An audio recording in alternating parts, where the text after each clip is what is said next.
안녕하십니까, 노종면입니다. 고위공직자 범죄수사처, 공수처를 놓고 각 당의 입장이 복잡하게 얽혀 있습니다.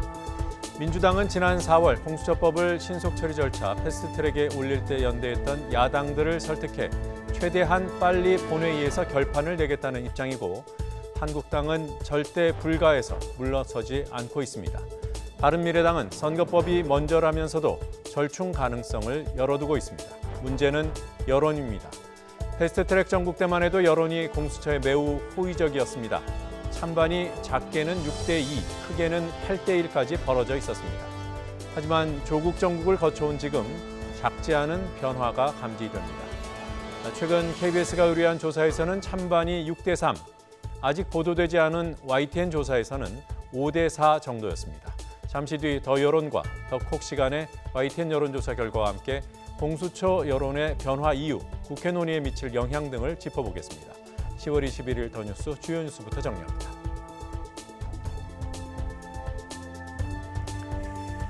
조국 전 장관의 부인 정경심 교수에 대해 구속영장이 청구됐습니다. 사모펀드 의혹과 관련해 업무상 횡령 혐의, 표창장과 인턴 증명서 위조와 입시에 활용한 혐의, 자택과 사무실 PC를 빼돌린 혐의 등 11가지가 적용됐습니다. 정 교수의 구속영장 발부는 영장 심사를 통해 결정될 것으로 보이는데 이번 수사 최대의 분수령이 될 전망입니다. 국정감사가 사실상 끝나고 공수처법을 둘러싼 여야 대립이 수위를 높여가고 있습니다. 민주당은 공수처 법안을 개혁과제 1순위에 두고 정기국회 처리를 추진하고 있고, 자유한국당은 장기 집권을 위한 포석이라며 결사 저지를 공언하고 있습니다. YTN이 리얼미터에 의뢰해 조사한 결과 공수처법 찬성이 51.4%, 반대가 41.2%로 나타났습니다. 미세먼지가 돌아왔습니다. 수도권과 충청 일부 지역의 초미세먼지 농도가 나쁨 수준을 보이고 있습니다. 올가을 들어 처음입니다. 수도권에는 고농도 미세먼지 예비 저감 조치가 내려져 수도권 3개 시도의 모든 공공기관은 차량 이부제가 시행되고 있습니다. 다행히 우려했던 황사가 약해져 비상 저감 조치가 추가로 발령될 가능성은 낮아졌습니다. 주한미군 방위비 2차 협상이 오는 23일과 24일 하와이에서 열립니다. 미국이 6조 원 규모의 방위비를 요구해 협상에 난항이 예상됩니다. 지난 18일 방위비 분담금 인상 요구에 항의하며 주한미국 대사관저를 기습 침입한 대학생 7명에 대한 영장 심사는 오늘 오후에 열립니다. 미국 대사관저 등에 대한 경비는 대폭 강화됐습니다. 다음 달 아시아 태평양 경제협력체 APEC 정상회의를 앞둔 칠레의 시위가 심상치 않습니다. 지하철 요금 인상이 발단인데 방화와 약탈이 잇따르고 사상자도 속출하고 있습니다. 소득 불균형이 심한 상황에서 잦은 공공요금 인상이 반정부 시위로 발전한 겁니다. 올해 APEC 정상회의에는 문재인 대통령을 비롯한 세계 각국 정상이 참가할 예정이라 우려는 더 커지고 있습니다. 더 뉴스 본격적으로 시작합니다.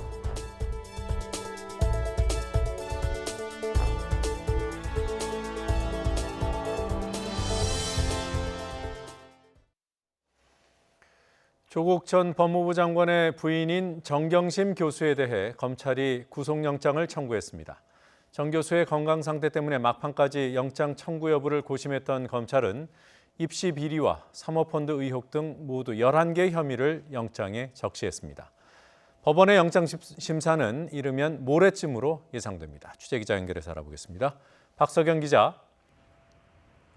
네, 서울중앙지검입니다. 네, 검찰의 고심이 컸다는 건 소환 횟수를 봐도 짐작이 됩니다. 그간 몇 번이나 소환을 했죠? 네, 검찰은 모두 7차례 정경심 교수를 불러 조사했는데요. 서울중앙지검 특수 2부는 정경심 교수를 추가로 더 조사할 필요는 없다고 보고 오늘 오전 구속영장 청구서를 법원에 냈습니다. 검찰은 정 교수의 입시 비리와 사모펀드 의혹, 증거 은닉 등과 관련해 모두 11개 혐의를 적용했습니다. 먼저 정 교수는 이미 딸의 동양대 표창장 위조 혐의로 재판에 넘겨진 상태입니다. 위조된 표창장과 허위 인턴 활동 증명서 등을 입시 전형에 제출했다는 업무방해 혐의와 위계에 의한 공무집행 방해 혐의, 허위 공문서와 위조 사문서 행사 혐의가 적용됐습니다. 또 사모펀드 운용사의 차명으로 투자하고 투자처 경영에 개입했다는 의혹과 관련해 업무상 횡령과 자본시장법 위반, 범죄수익은닉법 위반 혐의가 적용됐습니다. 자산관리인 김경록 씨를 시켜 동양대 연구실과 자택 PC 하드디스크를 교체하는 등 증거를 숨긴 증거 위조 교사, 증거 은닉 교사 혐의도 있습니다. 검찰은 지난 17일 7번째로 정 교수를 다시 불러 조서 열람 절차를 마쳤습니다. 최근 정 교수의 뇌종양 진단이 알려지며 막판까지 고심한 검찰은 증거인멸 정황까지 드러난 것을 감안해 수사 원칙에 따라 영장 청구가 불가피하다고 판단한 것으로 풀이됩니다. 이제 법원의 판단에 관심이 주목됩니다. 정 교수의 구속 여부는 언제쯤 결정이 되는 겁니까? 네, 검찰이 오늘 영장을 청구하면서 정 교수의 구속 여부도 조만간 판가름 날 것으로 보입니다. 일단 모레인 23일쯤 법원의 구속영장 심사가 예상되기 때문에 빠르면 모레, 늦어지면 오는 24일 구속 여부가 결정될 전망입니다. 검찰은 정 교수의 혐의가 10개가 넘는다는 점과 증거인멸 정황 등을 고려해서 영장을 청구했지만 무엇보다 정 교수의 건강 상태가 변수가 될 것으로 보입니다. 그동안 정 교수는 뇌종양과 뇌경색 등 건강 문제를 호소해왔습니다. 진단 내용이 얼마나 입증이 가능한지가 관건인데 앞서 정 교수는 입원 증명서만 제출한 상태로 알려졌습니다. 이에 검찰 측은 법적 요건을 갖춘 진단서를 내라고 요구해왔습니다. 검찰의 영장 청구에 대해 정 교수 측 변호인단은 구속영장 심사부터 적극 방어에 나설 방침입니다. 정 교수 측은 판사와 검찰 출신 등 모두 18명으로 꾸려진 대규모 변호인단으로 영장 심사와 재판 등에 대비하고 있습니다. 정 교수에 대한 구속영장이 청구된 만큼 결과에 따라 후폭풍이 불가피할 것으로 보입니다. 정 교수의 영장이 발부될 경우 조만간 조 전 장관을 직접 조사하는 등 앞으로 검찰 수사에 속도가 붙을 것으로 보입니다. 하지만 정 교수의 영장이 기각될 경우 검찰의 과잉 수사란 비판 여론과 함께 정치권에서 윤석열 검찰총장에 대한 책임론이 제기될 수도 있습니다. 네, 그리고 구속영장이 한 차례 기각됐던 조국 전 장관의 동생이 오늘 다시 검찰 조사를 받는다고 들었습니다. 검찰에 나와 있습니까? 네, 아직 모습을 보이지는 않고 있습니다. 건강 문제를 호소해온 조 전 장관 동생 조모 씨는 잠시 뒤 검찰에 출석해 조사를 받을 예정입니다. 조 씨는 웅동학원 위장 소송과 채용 비리 등에 관여한 혐의를 받고 있습니다. 앞서 법원에서 다툼의 여지가 있다는 이유 등 조 씨 영장을 기각한 뒤 처음 이뤄진 조사입니다. 검찰은 당시 즉각 반발하며 영장 재청구 방침을 밝혔습니다. 이런 가운데 조 씨는 최근 YTN과의 인터뷰 등을 통해 검찰의 수사 진행 내용 일부와 자신의 건강 상태에 대한 보도 등을 반박하고 나섰습니다. 일부 혐의에 대해서는 인정하면서도 돈을 건넨 후배에게 도피를 지시했다는 내용이나 채용 대가로 받은 금품이 모친에게 전달됐다는 의혹은 모두 사실이 아니라고 했습니다. 알려진 것과 달리 허리 디스크가 아닌 목뼈 부위 문제로 마비 증상이 와 병원에 입원했다고 건강 문제를 호소하기도 했습니다. 검찰은 조 씨를 불러 조사한 뒤 혐의를 보강해 구속영장을 재청구할 방침입니다. 조 전 장관 가족을 둘러싼 사모펀드 의혹의 핵심 인물로 지목된 오촌 조카 조범동 씨의 재판 절차도 이번 주 금요일부터 시작됩니다. 다만 준비 기일에는 피고인 출석 의무가 없어서 조 씨의 출석 여부는 불투명합니다. 지금까지 서울중앙지검에서 YTN 박서경입니다.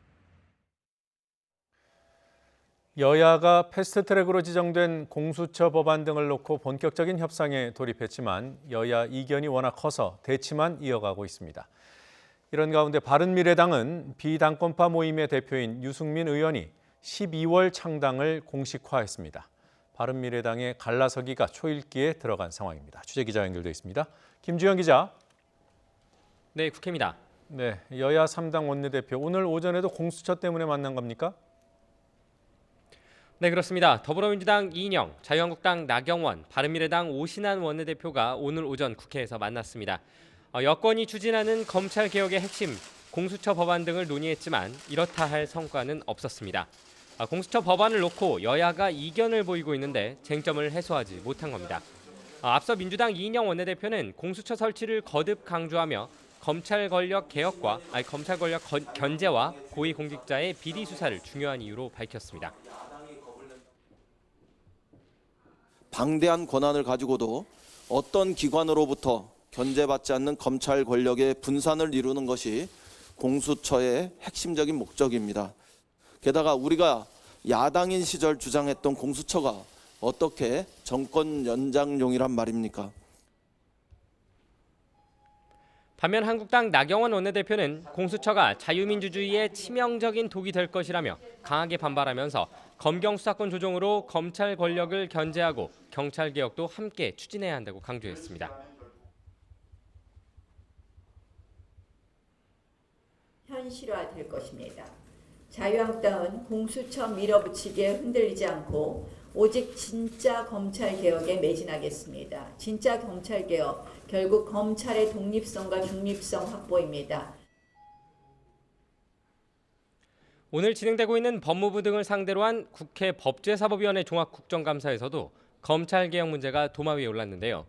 민주당 의원들은 과거 자유한국당 역시 공수처에 찬성 입장을 보였다며 공수처 설치의 필요성을 강조했지만 한국당 의원들은 이명박, 박근혜 전 대통령에 대해서는 심야조사, 별건 수사, 공개 소환을 했다면서 검찰은 먼저 수사 관행을 사과해야 한다고 맞섰습니다.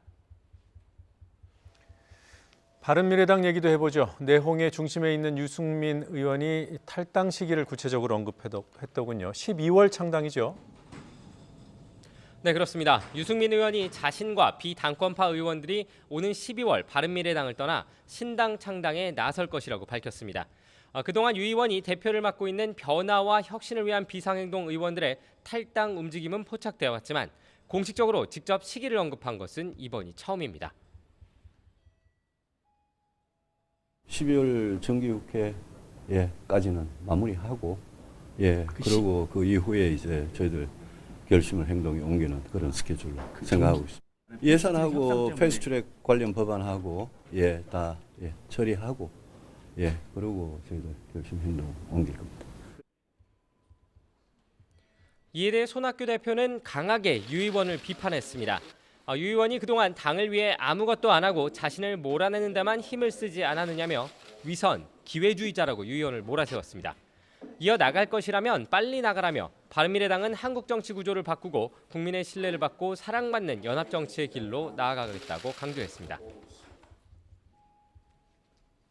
빨리 나가라 얘기입니다. 왜 지난 4월부터 그 탈당을 생각했다고 하는 사람이 지금까지 당을 망가뜨리고 있으면서 나가겠다고 그러면 나가지 12월까지 왜 기다리느냐 얘기예요. 우리가 당을 제대로 만들 테니까 걱정 말고 나가시라. 이처럼 당권파와 비당권파가 공개적으로 갈라서기를 강조하고 나서면서 양측은 눈치 보기를 끝내고 구체적인 분당 움직임에 속도를 낼 것으로 예상됩니다. 지금까지 국회에서 YTN 김주영입니다. 문재인 대통령의 국정수행 지지도가 반등하면서 40% 중반대로 올라섰습니다. YTN이 여론조사기관 리얼미터에 의뢰해 조사한 10월 3주차 주간 집계 결과 문 대통령의 지지율은 한 주 만에 3.6%포인트 올라 45%를 기록했습니다. 반면 국정수행을 잘못하고 있다는 부정평가는 3.8%포인트 내린 52.3%로 긍정평가와의 격차가 다시 한 자릿대로 좁혀졌습니다. 하지만 부정평가가 긍정평가를 앞서는 상황은 9주 연속으로 이어졌습니다. 문 대통령의 지지도는 조국 법무부 장관 사퇴 이후 주 중반까지 큰 폭으로 올랐지만 주 후반에 소폭 하락했습니다. 정당 지지율을 보면 더불어민주당이 4.5%포인트 올라 40%에 육박했고 자유한국당은 전주와 비슷한 수준인 34.3%로 집계됐습니다. 이 밖에 바른미래당은 5.3%, 정의당은 4.2%, 민주평화당 1.6%, 그리고 우리공화당은 1.4%를 기록했습니다. 이번 조사는 지난 14일부터 18일까지 닷새 동안 전국 19세 이상 유권자 2,505명을 대상으로 진행됐고 표본 오차는 95% 신뢰 수준의 플러스 마이너스 2%포인트 수준으로 자세한 내용은 리얼미터나 중앙선거 여론조사 심의위원회 홈페이지를 참조하실 수 있습니다.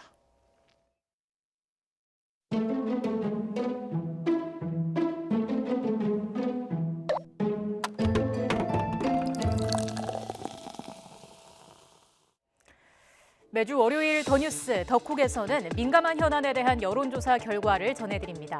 최근 판검사, 경찰, 국회의원 등 고위공직자들의 비리 의혹을 독립적으로 수사하는 고위공직자범죄수사처, 공수처의 법안 제정을 놓고 여야의 대립이 날카로워지고 있습니다. YTN이 리얼미터에 의뢰해 여론을 물었습니다. 절반 이상의 응답자가 공수처 설치에 찬성한다고 답했습니다. 51.4 대 41.2. 모른다거나 답하지 않은 응답자도 그리 많지 않습니다.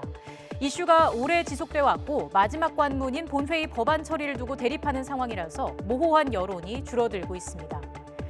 지난 3월 오마이뉴스가 의뢰해 실시한 같은 내용의 여론조사와 비교해보겠습니다. 당시는 공수처법 등이 신속 처리 절차, 패스트트랙에 지정되기 전이었습니다. 3월 조사에서는 찬성 여론이 지금보다 높았습니다. 찬반 격차는 지금의 4배였습니다. 찬성 여론은 어디서 줄고 반대 여론은 어디에서 늘었는지 구체적으로 살펴보겠습니다. 정치 성향별로 나눠보겠습니다. 먼저 진보층은 7개월 전 조사 때와 큰 변화가 없었습니다. 찬성이 조금 줄고 반대가 조금 늘었습니다. 반면 보수층의 경우 이번 조사에서 이전에 보이지 않았던 결집 현상이 두드러졌습니다. 찬성이 낮아지고 반대에 힘이 실렸고 11%포인트였던 찬반 격차가 약 50%포인트까지 벌어졌습니다. 중도층 역시 반대 여론이 강해졌습니다. 7개월 전 조사에서는 찬성이 2배 이상이었지만 이번 조사에서는 찬반 비율이 역전됐습니다. 격차는 2.3%포인트에 불과해 여전히 중도층의 민심은 유동적이라 볼 수 있지만 변화는 컸습니다. 연령별로도 변화가 있었습니다. 진보 성향이 강한 40대는 여전히 찬성이 높긴 했지만 찬반 격차가 가장 크게 변한 연령대였습니다. 지난 조사 때 10명 중 8명이 공수처 설치에 찬성했지만 이번에는 10명 중 6명꼴로 줄었습니다. 보수 성향이 강한 50대 역시 변화를 보였습니다. 지난 3월 조사에서는 찬성이 반대보다 2배 이상 높았지만 이번 조사에서 찬반이 역전됐습니다. 7개월이 지난 지금 찬성은 16.6%포인트 줄었고 반대는 19.4%포인트 늘었습니다. 젊은 층에서는 여전히 40대와 함께 공수처 지지층을 형성하고 있습니다. 19세를 포함시켜 살펴본 2030 세대의 공수처 찬반 여론은 59.1대 33.7이었습니다. 다른 연령대와 마찬가지로 찬성이 줄고 반대가 늘었지만 변화는 비교적 제한적이었습니다. 패스트트랙에 올라 있는 공수처는 국회 본회의 절차를 남겨두고 있습니다. 이미 결집된 여론은 변할 가능성이 적습니다. 하지만 중도층 여론은 국회 논의 과정에서 어느 쪽이 설득력과 합리성을 보이냐에 따라서 찬반 중 한쪽으로 힘을 실어줄 것으로 보입니다. 이번 여론조사는 YTN이 리얼미터에 의뢰해 지난 18일 전국 만 19세 이상 유권자 501명을 대상으로 실시됐으며 표본 오차는 95% 신뢰 수준에 플러스 마이너스 4.4%포인트입니다. 자세한 내용은 리얼미터 홈페이지에서 확인하실 수 있습니다.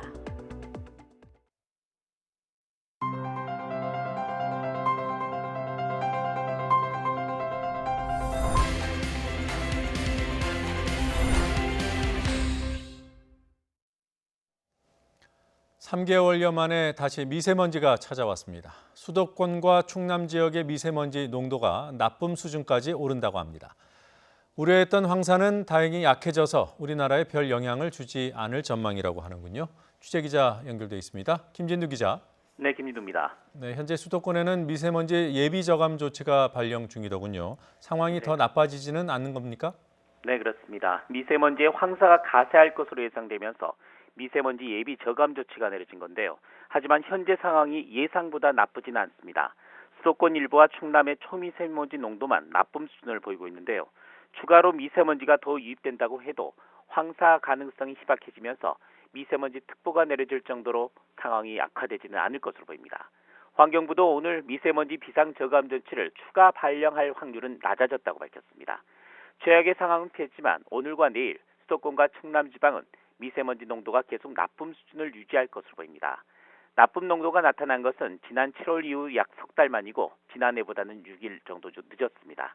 최악의 상황은 피했지만 올가을 미세먼지가 본격 시작되고 또 11월이 되면 중국 남방이 본격화하면서 강도가 더 세집니다. 미세먼지 예보에 주의를 기울이고 미세먼지 전용 마스크를 준비해서 개인 건강에 신경 써야 할 것으로 보입니다. 지금까지 YTN 김민두입니다. 주한미국 대사관저에 들어가 기습 시위를 벌인 대학생 7명의 구속 여부가 오늘 오후 늦게 결정됩니다. 시위를 벌였던 대학생 단체는 영장실질심사에 앞서서 기자회견을 열었습니다. 취재기자 연결해서 상황 알아보겠습니다. 송재인 기자. 네, 사회부입니다. 네, 영장실질심사는 언제 시작됩니까? 네, 오후 3시에 열릴 예정입니다. 장소는 서울중앙지방법원인데요. 심사를 받는 건 한국대학생진보연합 소속 회원 7명입니다. 지난 18일 주한 미국 대사관저 담장을 넘어 마당으로 침입해 기습 시위를 벌인 대학생들입니다. 해당 학생들은 미국이 무리한 방위비 분담금을 요구한다면서 항의차 방문했다고 주장했습니다. 이들을 포함한 대학생 19명은 현장에서 경찰에 체포돼 조사를 받았는데요. 경찰은 이 가운데 9명에 대해 공동 주거 침입과 공무집행 방해 혐의 등을 적용해 구속영장을 신청했습니다. 하지만 검찰이 2명의 영장을 반려하면서 오늘 7명의 구속 여부만 결정될 예정입니다. 네, 시위를 벌인 대학생 단체는 지금 어떤 입장입니까? 네, 대학생 단체는 강력하게 반발하고 있습니다. 어제도 학생들이 조사를 받는 경찰서 앞에서 기자회견을 열고 석방을 요구했습니다.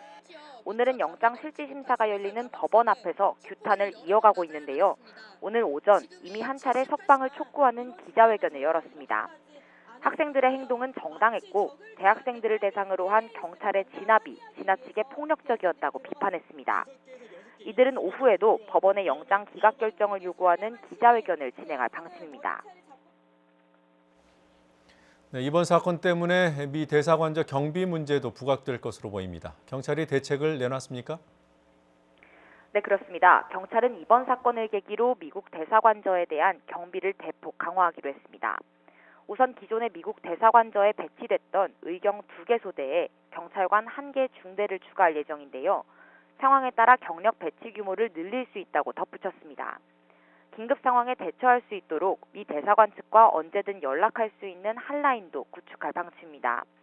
이번 사건에서 대학생들이 대사관 담을 넘어 들어온 만큼 담을 넘을 수 있는 사다리, 밧줄 등을 막을 방법도 마련하겠다고 밝혔습니다. 지금까지 사회부에서 전해드렸습니다.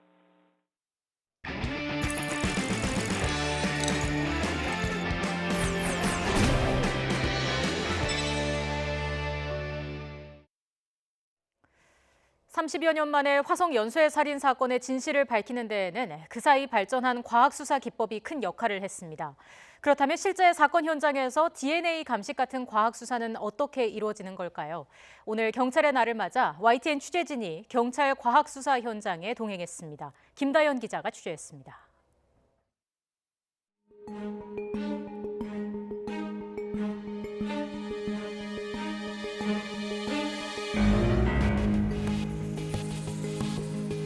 서울 한 아파트에 누군가 침입했습니다. 목격자도 없는 상황. 잘려나간 방범창엔 단서가 남았을까? 일단 지문을 찾는 게 우선입니다. 지문을 확인할 수 있는 재질이 너무 거칠어가지고 형광 관찰할 수 있는 형광 분말로 칠해서 광원 관찰을 한번 해보아서 지문이 있는지 없는지 여부를 확인을 하겠습니다. 하지만 범인은 장갑을 꼈던 거로 보입니다. 유리창에 나와 있는 그 촉수 흔적에 약간 장갑에 그 섬유 쏠린 흔적이 약간 관찰이 돼요. 그래서 지금 같은 경우에는 지문을 찾는 거는 좀 어려울 것 같고 바로 유전자 단계로 넘어가는 게 좋을 것 같습니다. 곧바로 장갑에서 떨어진 피부 각질을 찾아냈습니다. 눈에 띄지 않을 만큼 작은 신체 조직으로도 유전자, DNA 감식이 가능합니다. 이렇게 수집한 유전자 시료를 국과수로 보내는데요. 데이터베이스에 저장된 다른 유전자 정보와 비교해 용의자를 찾기 위해서입니다. 범인이 남긴 희미한 발자국 하나도 결정적 단서가 될 수 있습니다. DNA 정보와 마찬가지로 국내에서 유통되는 신발의 문양 하나하나도 빠짐없이 관리되고 있습니다. 신발의 종류가 확인되면 CCTV 등을 통해 비슷한 신발을 신은 사람을 추적해 수사망을 좁혀나갑니다.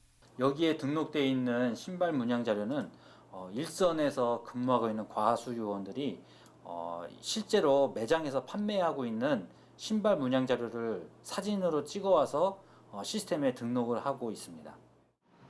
기억에 의존해 사람의 얼굴을 그리던 몽타주 작업도 발전을 거듭하며 과학 수사의 한 축으로 자리 잡았습니다. 과거보다 덜 중요해지긴 했지만 장기 실종자 수사엔 여전히 유용합니다. 30여 년 전에 실종된 아이가 어떻게 변했을지 가족 사진을 이용해 중년의 몽타주를 그려봤습니다. 42세로 이제 변화시켜 볼게요. 네. 빛바랜 흑백 사진 속 모습도 장기간 축적한 자료와 컴퓨터 기술을 활용하면 10여 개의 정교한 몽타주로 탄생합니다. 직업병이라고 하면 일단 뭐 우선적으로 길을 가다가도 이제 사람들의 얼굴을 보고 이제 약간 그 나이 든 모습이라든지 아니면 젊었을 때 아니면 어렸을 때 어떤 모습인지 상상하게 됩니다. 시간이 갈수록 정교해지는 과학수사 기법들. 티끌 같은 흔적도 결정적 단서로 만드는 힘입니다. YTN 김다연입니다. 갤럭시 노트 10과 S10의 초음파 지문 인식 보안 허점이 드러나면서 소비자들의 불안감이 커지고 있는 가운데 삼성전자가 이르면 오늘 문제 해결을 위해 소프트웨어 업데이트를 실시합니다. 삼성전자는 아직 정확한 시점은 정해지지 않았다면서 해당 기기 사용자들은 휴대전화에 뜨는 공지 메시지를 통해 업데이트 사실을 알 수 있다고 밝혔습니다. 앞서 삼성전자는 지난주 금요일 실리콘 커버의 돌기 패턴이 지문으로 인식돼 잠금이 풀리는 오류가 발생했다고 공지하고 이번 주 초에 소프트웨어를 업데이트하겠다고 밝혔습니다. 1인 방송을 위한 스튜디오, 서점과 합쳐진 카페, 백화점들이 대변신을 시도하고 있습니다. 온라인 소비 증가와 실적 부진을 극복하기 위해 최근에는 젊은 층, 이른바 밀레니얼 세대를 겨냥한 갖가지 아이디어가 등장하고 있습니다. 박소정 기자가 소개합니다. 많이 들어주시면 감사하겠습니다. 찬바람 부는 날씨면은 생각나는 사람.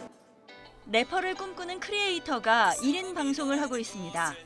그런데 스튜디오가 백화점 매장 한가운데 있습니다. 1인 방송에 익숙한 젊은이들을 위해 장비를 무료로 쓸 수 있게 했는데 하루 2-3건씩 꾸준히 신청이 들어오는 추세입니다. 일하면서 뭐 생계도 수단하고 제가 하고 싶은 음악도 만들어야 되고 하는데 그렇게 비용이 좀 많이 들어가지고 1인 방송까지는 이제 욕심을 이제 못 부렸는데 누구나 스타가 되고 미디어가 되는 요즘 시대에 익숙한 밀레니얼 세대와 그 밀레니얼 세대를 자녀로 둔 부모 세대들이 함께 소통하고 공감하는 그런 체험형 공간을 마련하기 위해서. 은은한 조명 아래 카페와 서점을 합쳐놓은 이곳은 백화점으로는 처음으로 도입한 복합 공간입니다. 예쁘고 맛있기로 소문나 SNS에서 유명해진 서울 성수동의 한 카페를 그대로 들여오기도 했습니다. 그 틀을 벗어나서 각 층별로 명확한 컬러와 컨셉을 부여함으로써 저희의 주 고객층인 밀레니얼 세대들이 와서 보고 느끼고 편하게 쉴 수 있는 공간을 만들고자. 명품 화장품 편집 매장을 선보인 또 다른 백화점은 다음 달에 30호점을 낼 예정입니다. 이 화장품 편집 매장과 제휴한 체크카드는 1년 사이 회원이 9만 명을 넘어섰는데 이 가운데 20, 30대 고객이 80%에 달합니다. 실적 부진 등 최근에 여러 어려움을 돌파하기 위해서는 미래 소비층을 붙잡아야 한다는 절박감이 반영된 결과입니다. 결국 온라인이나 SNS와 밀접한 이른바 밀레니얼 세대 공략의 성공 여부가 유통업계의 새로운 화두로 떠올랐습니다. YTN 박소정입니다.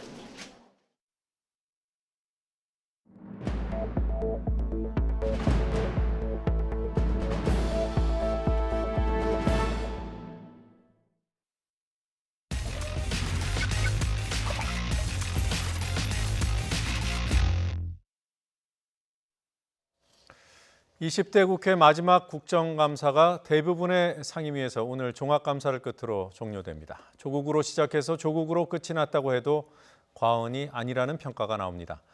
이 과정에서 회의를 진행하는 위원장이 욕설을 하기도 했고 파행과 고성이 오가는 상황도 연출됐습니다. 피감기관에 대한 고압적인 태도로 답변을 잘라내는 관행도 여전했습니다. 여야 1대1 미니토론 더 정치, 오늘은 국정감사 전반을 돌아보겠습니다. 기동민 더불어민주당 의원, 성일종 자유한국당 의원 나오셨습니다. 어서 오십시오. 네, 안녕하세요. 안녕하세요. 자, 오늘 국정감사 얘기하기 전에요. 국회의원 자녀 대학 입시 전수조사 특별법을 여당에서 발의를 오늘 했나요? 이제 할 예정이고요. 지금 그 박찬대 의원이 개인 의원 입법 발의 형태로 되었는데 거의 뭐 당론들을 모아나가고 있기 때문에 아마 정책의총을 거치면 당론으로 공동 발의가 될 수 있을 것 같아요. 내용은 이제 아마 자유한국당 등에서는 고위공직자까지 다 포함하자 이렇게 얘기하고 있는데요. 일단 논의의 첫 출발을 위해서 그래도 국민적으로 대표성을 가진 선출직 공무원들인 국회의원 자녀들에 좀 한정해서 시작해보는 게 어떻겠느냐는 의견들을 낸 것이고요. 네. 2008년도부터 입학사전관제가 본격적으로 도입이 되었기 때문에 2008년도 이후에 뭐 대학에 진학한 자녀를 둔 국회의원들을 대상으로 이렇게 진행하는 것을 명문화시켰고요. 네. 국회의장 산하의 특별위원회를 만들어서 네. 그 특별위원 중에 상근위원 한 네 분 정도 하고 각기를 대표하는 사람들, 그 일정한 전문적인 이 지식과 자격을 갖춘 분들 이렇게 해서 한 13분 정도가 네. 강제 명령, 동행 명령권이라든지 아니면 어떤 이행하지 않았을 때 과태료 처분이라든지 이런 법적 강제력과 조사력을 갖는 이런 명실상부한 기구를 국회의장 산하에 두는 것으로 특별위원회를 좀 구성을 하자라고 이렇게 제안을 해놓은 상태입니다. 예. 그러니까 2008년도 그 입학사정관제 도입 이후면은 18대 국회의원부터 그러니까 전직 국회의원도 대상이 된다는 거죠. 그럴 수 있죠. 네. 한국당은 이 방침 전반에 대해서 반대하는 게 아니라 고위공직자로 오히려 확대해야 된다 이런 입장인 거죠. 예, 그렇습니다. 이게 이제 여권이 수세 국면을 탈피하기 위해서 뭐 이렇게 국회의원들만 하는 거 이거 바람직하지 않고요. 전에 이제 나경원 대표 그리고 황교안 대표 또 대통령 그 문준용 씨 특혜 그 취업 같은 경우 그리고 조국 수석까지 조국 전 장관의 자제들까지 포함하는 특검법을 좀 특검을 하자 이렇게 제안을 했었지요. 저희는 이걸 포함해서 국회의원들뿐만 아니라 장차관, 청와대 비서관들까지 전반적으로 우리 사회 지도층 다 하자는 이런 입장이 있고 또 저희 당에서는 신보라 의원이 이 법안을 지금 준비하고 있습니다. 그런데 제 개인적인 생각으로 좀 더 좀 확대를 했으면 좋겠는데 이번에 조국 수석의 그 자녀들 입학에 대한 이런 부정입학 관계를 우리가 볼 때에 교수들끼리 또 이게 품앗이 역할하는 게 있거든요. 그래서 대학교 입학하는 거에 대해서는 이 교수들까지도 다 한번 넣었으면 좋겠어요. 그래서 우리 사회 지도층이 전반적으로 이러한 기회 균등과 또 이 특권과 반칙으로부터 우리 사회를 좀 바로 잡는 데에는 폭넓게 한번 할 필요 있다는 생각을 갖고 있습니다. 예, 잠깐만요. 예, 고위공직자에 더해서 교수들까지도 하자. 교수들 하자는 것은 제 개인적 생각입니다. 그러나 장차관을 비롯한 청와대 비서관까지는 의무적으로 들어가야 될 거고요. 그럴 경우 2008년도가 이제 입학사정관제 도입된 시기이기 때문에 그때로까지 전직 고위공직자, 전직 의원들로까지 확대하는 방안은 어떻습니까? 뭐 그거는 여야가 좀 협의를 해가지고 너무 많다든지 그러면 좀 줄인다든지 이런 것들은 아마 여야의 협의로 아마 가능할 것 같습니다. 네. 사실관계라서 좀 바로잡으려고요. 아까 2008년도 입학사정관제가 도입된 이후 이러니까 전직 국회의원들 해당될 수 있는 거 아니냐라고 말씀을 주셨는데 제가 잘못 대답한 것 같고요. 2008년도 이후에 대학에 진학시킨 현직 국회의원들을 대상으로 하는 것. 그래요? 명백하게 좀 말씀을 드리고요. 저는 성일종 의원님이 가진 진심을 의심하지 않습니다. 제가 왜냐하면 4년 불과 한 4년밖에 안 됐지만 저분이 가지고 있는 진심을 알고 있기 때문에 저는 그 진심을 부정하지 않아요. 근데 말씀을 저렇게 주시면 20대 국회 내에서는 하지 말자는 얘기와 다를 바 없거든요. 고위공직자로까지 확대하면 하지 말자는 얘기다. 확대하고 그리고 그 나경원 대표께서 말씀을 이렇게 명확하게 주시지 않았는데 물타기라고 말씀을 주셨거든요. 조국 국면이 진행되고 있는 과정에서 국정조사와 특검 이런 부분에 대해서 해소되지 않으면 전형적인 물타기에 불과하다 이런 말씀을 주셨고요. 2주 전에 성일종 의원님하고 이 문제와 관련해서 토론하셨을 때 뭐라고 그러셨냐면 조국 장관 문제가 해소가 되면 모든 것들을 다 할 수 있다 이렇게 말씀을 주셨어요. 근데 이제 조건들이 많이 붙고 대상을 확대시켜야 된다는 데 대해서는 대전제에 대해서는 국민적 명분과 동의가 있어요. 그런데 20대 국회가 영원 불멸한 게 아니거든요. 이제 6개월 뒤면 끝납니다. 그래서 제가 계속 주장했던 것은 국회는 제도와 틀거리를 만들어 놓고 현역 의원들은 빠지고 그런 제도화된 틀을 만들어 놓고 규범을 만들어 놓으면 그것으로서 국회가 제 기능을 잘 할 수 있는 것인데 거기에 특검, 국정조사, 또 대상의 범죄 확대 이렇게 논의가 시작되면 저는 말씀은 고색창연하지만 실제 지금 분노의 지점이 모아져 있고 국민들의 어떤 이렇게 이 개선을 요구하고 있는 이런 핵심 포인트를 넘어서는 것이어서 말씀은 고색창연하지만 실현 가능성이 없을 수 있다라는 우려 속에서 말씀을 드립니다. 지금 특검하고 국정조사는 지금 빠져 있는 거 아닌가요? 거기에 대해서 정확하게 말씀 주시지 않았죠. 그래서 저희 생각은 원래 이 특검 부분으로 특히 문준용 씨 그리고 전 조국 장관 그리고 황교안 또 나경원 대표를 여당이 들고 나왔잖아요. 네. 그 부분은 특검으로 해도 됩니다. 또 먼저 나온 거니까 하고 그리고 이게 국회가 법을 만들어 놓으면 20대 국회 이후에도 할 수 있습니다. 우리 사회 전체를 보기 위해서. 그래서 이 국회가 여야가 협의를 해서 하면 전 가능하다고 봅니다. 지금 꼭 국회가 지금 남아있는 6개월의 기간 내에 하라는 건 아니거든요. 국회가 네. 법을 통과시켜 놔주면 21대에 해도 늦지 않습니다. 네, 지금 저는 아까 여권이 수세 국면에 몰렸기 때문에 그것을 타개하기 위한 타개책으로서의 고위공직자 혹은 국회의원 자녀에 대한 전수조사 말씀을 주셨는데 우리 당에서 먼저 시작한 게 아닙니다. 바른미래당에서 시작했고요. 그다음에 정의당이 얘기했고 우리 당이 받은 겁니다. 그래서 우리 당에서 뭔가 위기 국면을 탈출하기 위한 어떤 묘책 혹은 하책으로 이 말씀을 드린 건 아니라는 걸 좀 알아주셨으면 좋겠습니다. 일단 고위공직자로까지 확대하자는 것은 바른미래당의 원래 그 요구에도 있었고요. 네, 그리고 그렇습니다. 정의당도 그런 방향으로 지금 법안을 준비한다고 해요. 그럼 조금 전에 얘기했던 국정감사와 특검 조건이 붙지 않는다면 민주당은 수용할 수 있는 겁니까? 저는 얼마든지 논의가 가능하다고 보여지고요. 국회가 제도와 틀을 만들어서 고위공직자까지 포함해서 이런 국민들이 의혹과 공정성과 형평에 대해서 문제의식을 느낄 수 있는 부분을 풀어낼 수 있는 제도적 설거리라고 생각한다면 얼마든지 유연하게 협상할 준비가 되어 있다는 말씀입니다. 우리 기동민 의원이 합리적이고 당내에서 비교적 옳은 소리를 잘 하시는 분이니까 저는 뭐 국회의원들만 한다고 큰 의미가 있겠습니까? 오히려 정말 이 공직으로부터 살아오면서 상류층에 있었던 지금 현재의 장차관들 그리고 청와대는 모든 국민들의 표본입니다. 이 청와대 들어가 있는 것 자체가. 그래서 이런 부분들을 다 포함해서 국민들한테 조사한 결과를 가지고 설득을 할 때 국민들이 집권층이 새로 변하고 있구나라고 하는 이런 신뢰를 주실 수 있지.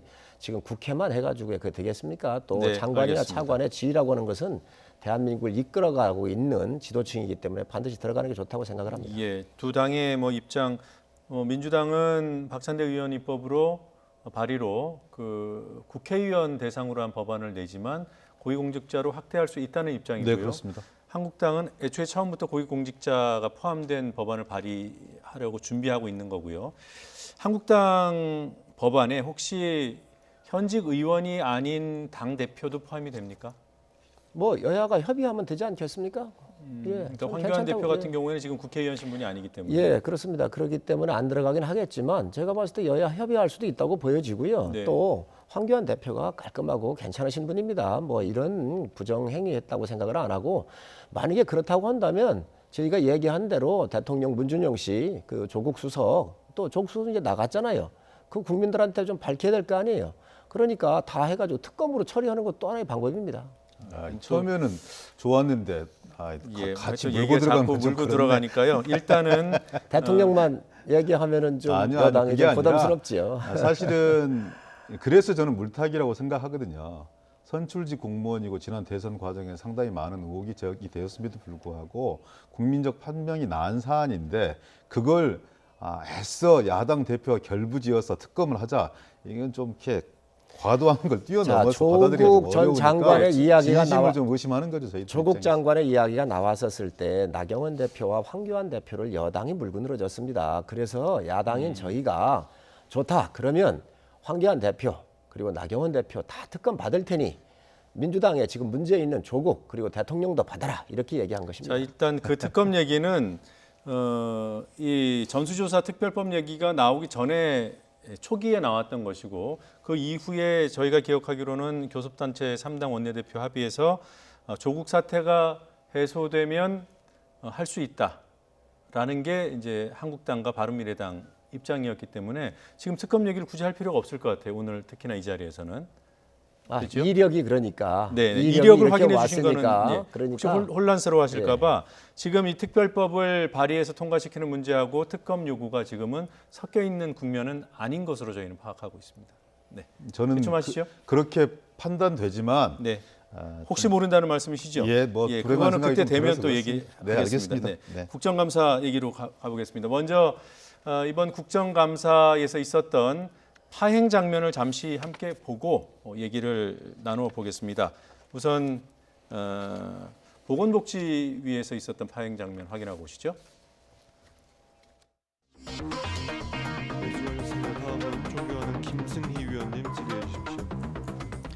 또 건망증은 치매의 초기 증상으로 나타날 수도 있습니다.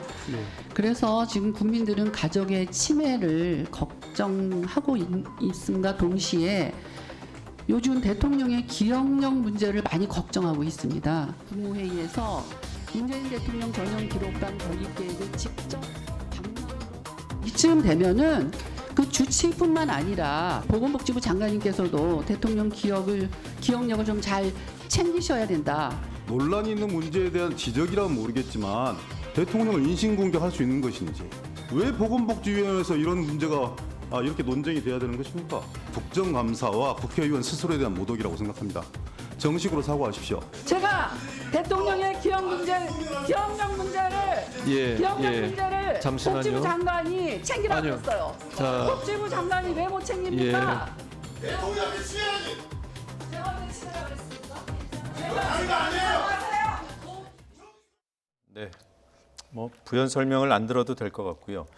그 질의 과정에서 대통령 기억력을 보건복지부 장관이 챙길 수 있다, 챙겨야 한다 이런 취지의 발언을 했는데 동의하시는지요? 내용을 좀 보면은 어떤 문제가 있냐면 대통령 기록관 예산 문제하고 관련이 돼요. 네. 그래서 8월 29일 날 청와대에서 국무회의를 하면서 네. 내년도 예산안을 통과를 시켰습니다. 그런데 거기에 현직 대통령의 기록과 관련되는 기록관 짓는 예산 30억이 포함이 돼 있거든요. 예.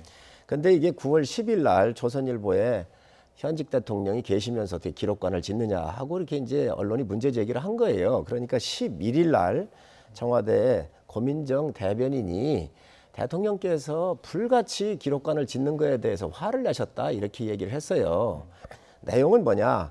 29일 날 이게 국무회의에서 통과시켜 놓고 그리고 9월 10일 날 언론에서 이 문제를 제기하니까 11일 날 대통령께서 화를 내셨다. 불같이 화를 내셨다. 이렇게 얘기를 했는데 사실 여기부터 넘어가 봐야 됩니다. 그래서 청와대 대변인이 이런 문제가 있었다고 한다면 대통령께서 그런 부분들은 바로 잡으라. 국회로 넘어갔지만 국회에다가 얘기를 해서 예산 심의할 때 빼라든지 이렇게 얘기하셨으면 좋았는데 그게 아니고 대통령께서 방맹이 두드려가지고 다 이걸 통과시켜 놓고 다 모르는 상태에서 이거에 대해서 불같이 화를 냈다고 그러니까 이게 이제 그 치매 국가 책임제를 정책 실패에 대한 이런 이야기를 하면서 요 국무회의 할 때 박능우 장관이 여기에 참여를 했었잖아요. 그러니까 대통령의 기억력에 대해서 얘기한 게 아마 김승희 의원 얘기 같습니다. 예. 국무회의에서 의결해놓고 본인이 의결해놓고 본인이 기억하지 못했다라는 얘기를 지적한 것이다 이렇게 설명해 주시는데요. 일단 그 지적이 합당한 것인지 그리고 그럼에도 불구하고 국감에서는 나와서는 안 되는 발언이었는지 뭐 기동민 의원도 영상 속에 등장하더군요. 저는 조금 부끄럽고요. 그리고 성일종 의원님 역시 말씀 저렇게 주시지만 보건복지위원회 전반기 2년 동안 같이 생활했어요. 네. 보건복지위원회는 대표적인 무정쟁 상임입니다. 정쟁이 없다는 것이 아니라 없애려고 많이 애를 쓰는 거죠. 예. 국민의 삶과 건강, 안전, 복지를 책임지는 위원회이기 때문에 우리만이라도 제발 좀 싸우지 말자. 그래 상대적으로 국민적 관심도와 언론의 주목도는 좀 떨어지는 위원회입니다. 예. 그런데 법안 소위 활동 등 포함해서 가장 생산적인 위원회고요. 법안 통과율도 16개 상임위 중에서 가장 높고요. 네. 국회의장께서 본회의 과정에서 공개적으로 보건복지위원회처럼 일해줘서 참 고맙다라는 얘기를 2번이나 들을 정도의 생산성 있는 상임입니다. 이번 국회 그 증인 참고인 선정 과정에서도 여야 간사들끼리 그렇게 합의했습니다. 우리끼리는 좀 싸우지 말자. 쓸데없는 거 가지고. 그래서 조국 관련, 나경원 대표 관련 증인과 참고인을 다 뺐습니다. 그렇게 시작한 위원회입니다. 아슬아슬한 과정이 있었지만 금방 이제 국무회의에서 의결을 해놓고 왜 기억하지 못하냐. 정말 악의적이거든요. 김승희 의원님 역시 전임 시약처장으로 국무회의에 배석했던 분이에요. 500조가 넘어가는 예산입니다. 그중에 아까 말씀 주셨던 30조 별첨 자료로 들어가 있었던 사안인데 기억하지 못할 수 있죠. 전체 통과 의례로 국무회에서 법적인 권한들을 상정하기 위해서 권한을 부여하기 위해서 이렇게 방맹이를 친 것인데 그거를 방맹이를 쳐놓고 왜 화를 내느냐. 예. 그래서 건망증은 치매 초기 증상이다. 이렇게 말씀 주시는 건 저는 정말 악의적이라고 보는 거고요. 네. 예를 들어서 뭐 여모 위원장께서 뭐 병신 같은, 혹은 또 뭐 이모 위원장께서 지랄하고 어쩌네. 이런 얘기는 그냥 그분들의 소양의 문제이고 자기 혼자 이렇게 얘기한 혼잣말이라고 생각해서 그건 그냥 그럴 수 있다고 생각합니다. 단호하게 혼내야 된다고 생각하지만, 근데 이 문제는 정색을 하고 국민들 앞에 잘못된 비유로 잘못된 악선동을 하는 것이거든요. 정치에 대한 혐오를 부추기는 겁니다. 왜 이런 알겠습니다. 것을 보건복지위원회에서 해야 됩니까? 그래서 하지 말라고 했던 것인데 본인은 사과하지 않고 야당 간사가 대신 사과하면서 그 다음 국감을 넘어갈 수밖에 없었던 이런 상황입니다. 이건 역성들 일은 아닌 것 같아요. 상임위가 아니기 때문에 정확한 내용은 제가 이제 현장 상황을 잘 모르지요. 그래서 제가 이 속기록을 다 봤고 그랬는데 대통령이 뭐 치매가 걸렸다 이런 명확한 표현은 없어요. 기억력에 좀 문제 있는 거 아니냐 이렇게 얘기를 했는데 저는 이 발단 좀 찾아가 볼 필요가 있다고 생각을 해요. 저는 이 청와대 참모들이 정말 문제가 있습니다. 왜 그러냐? 대통령께서 500조 넘는 그 예산을 다 어찌 알겠습니까? 모를 수 있습니다. 저도 그 인정합니다. 예. 자, 그런데 그러면 언론이 이 문제가 제기를 했으면 청와대 대변인이 이런 상황을 다 정리를 해서 국회에 넘겼는데 국회에서 좀 심의를 다시 해달라든가 이렇게 했으면 되는데 대통령께서 불같이 화를 냈다 그랬잖아요. 아니, 대통령께서 방맹이를 두드려 놓고 통과를 시켜놓고 불같이 화를 냈다 그러면 두드린 지가 며칠 안 됐는데 이거에 대해서 문제를 제기를 하다가 보니까 여기까지 온 거죠. 그래서 누가 잘못 이걸 떠나가지고 기본적으로 청와대 참모들의 대통령 모시는 이 방법에서 굉장히 문제가 있다고 보여지고요. 김승희 의원 이 얘기를 하시는데 이 치매 국가 책임자라고 하는 게 제가 이제 상반기 우리 기 의원하고 같이 했잖아요. 그러니까 정말 이 정책에 문제가 있습니다. 그래서 제가 있었을 때 치매 국가 책임자가 잘못되어 있고 만약에 이걸 한다고 그러면 지금 이제 요양원 같은데 보건소에서 가게 되면 두 가지 일을 해요. 문진하는 거 하고 잠시 부모님들을 오전이든 오후든 잠깐 외출할 때 모셔다 놓는 요 기능인데 예. 이거를 요양원이나 아니면 보건소에서 요 기능만 하면 되니 요양원 같은데 새로 사무실 내지 말고 요양원 같은 데다가 비용을 줘서 하면 좋겠다라고 제가 안을 다 냈는데 수천억이 들어가가지고 실패한 이 정책입니다. 이거를 따지다가 김승희 의원이 여기까지 나간 것이죠. 자, 그럼에도 불구하고 뭐 기억력 얘기를 하면서 치매 얘기를 뭐 치매라는 키워드도 들어가 있고요. 기억력 얘기 들어가 있고요. 치매하고 네. 기억력 이 감퇴하고 요 관계에서 경계가 명확하지는 않다고는 얘기를 했지만 대통령께서 치매가 걸렸다든지 이런 얘기는 전혀 없습니다. 제가 이런 얘기를 반복하기 싫은데 건망증은 치매의 초기 증상이다 이렇게 말씀 주셨어요. 그래서 정식으로 문제 제기를 한 것이고 자당 의원에 대해서 뭐 전후 맥락을 설명해 주시는 건 좋습니다. 그렇지만 국회가 좀 더 품격이 있으려면 이렇게 노골적으로 야유하고 조롱하고 막말하고 국가원수 폄훼하고 확정된 사실을 가지고 사실관계를 다툰다면 모르겠습니다. 근데 이런 부분들은 너무 역성들지 마세요. 그냥 그 지적하면 여당 의원이 지적하면 그냥 이렇게 받아들여 주시고 그런 차원에서 또 다른 길로 가야지 거기에 또 맞제소하고 뭘 하고 이런 과정들을 옹호해 주시고 잘한다 해주시면 그런 의원들이 늘어날 수밖에 없습니다, 의원님. 네, 지금 진심으로 드리는 말씀입니다. 아니 옹호가 아니고 실질적으로 제가 요 속기록을 다 봤어요. 그랬더니 대통령께 치매가 걸렸다든지 이런 표현은 정확하게 없었다는 말씀을 분명히 말씀드립니다. 물론 뭐 저희도 봤습니다만 직접적으로 언급은 안 했고요. 그렇습니다. 그런 어떤 뉘앙스, 어떤 의도성에 대해서는 들으신 분들이 판단할 테니까 여기서 결론은 안 내리고. 본인 말씀은 치매 국가 책임자나 이런 쪽을 좀 하다가 이게 좀 앞뒤가 잘려서 나가는 것 같다. 본인이 분명히 대통령 공격용은 아니다 이렇게 말씀하셨어요. 저는 그래서 더 참 야비하다고 생각하는 겁니다. 그런 행태가 정확하게 자신의 발언에 대해서 책임을 지고 정당하다면 국민을 대상으로 해서 정식으로 정면 돌파를 해야지 그런 식으로 피해갈 사안들이 아닙니다. 자, 여기까지 하겠습니다. 네, 두 분 입장 확실히 들었으니까요. 여기 또 본인인 김승희 의원이 자리에 없어서 뭐 아까 상황은 다 영상으로 보여드렸고 시청자분들께서 판단하시리라 생각합니다. 다른 장면 하나 더 가져왔습니다. 파행이 있었던 상황입니다. 가보겠습니다.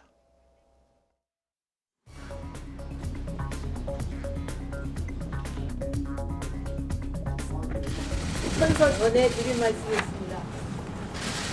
저는 오늘 이 자리에서 국정감사의 증인으로서 선서를 거부하며 일체의 증언 역시 거부합니다. 국회에서의 증언 및 감정에 관한 법률 제3조 제1항은 증인이 형사소추 또는 공소제기를 당할 우려가 있는 경우 증언뿐 아니라 선서까지도 거부할 수 있도록 하고 있습니다.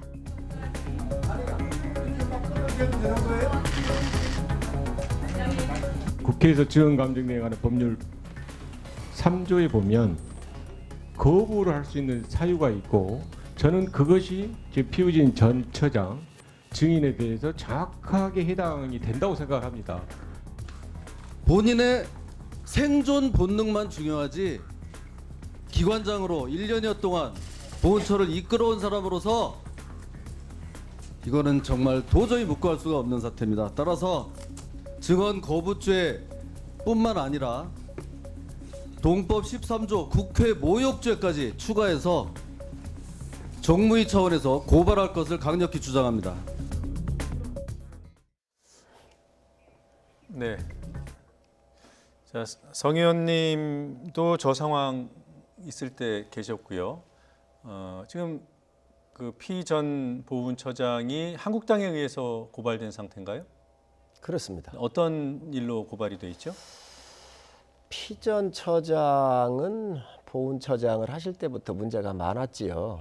예, 우리 보훈처라고 하는 것은 대한민국을 오늘 있게까지 6.25에서 독립유공자에서부터 6.25 그리고 월남 파병 지금 현재 우리 국가를 위해서 애쓰시고 있는 본들을 위해서 이분들을 도와주는 부서입니다. 그래서 굉장히 국가의 정체성 측면에서 굉장히 중요한 부서인데 네.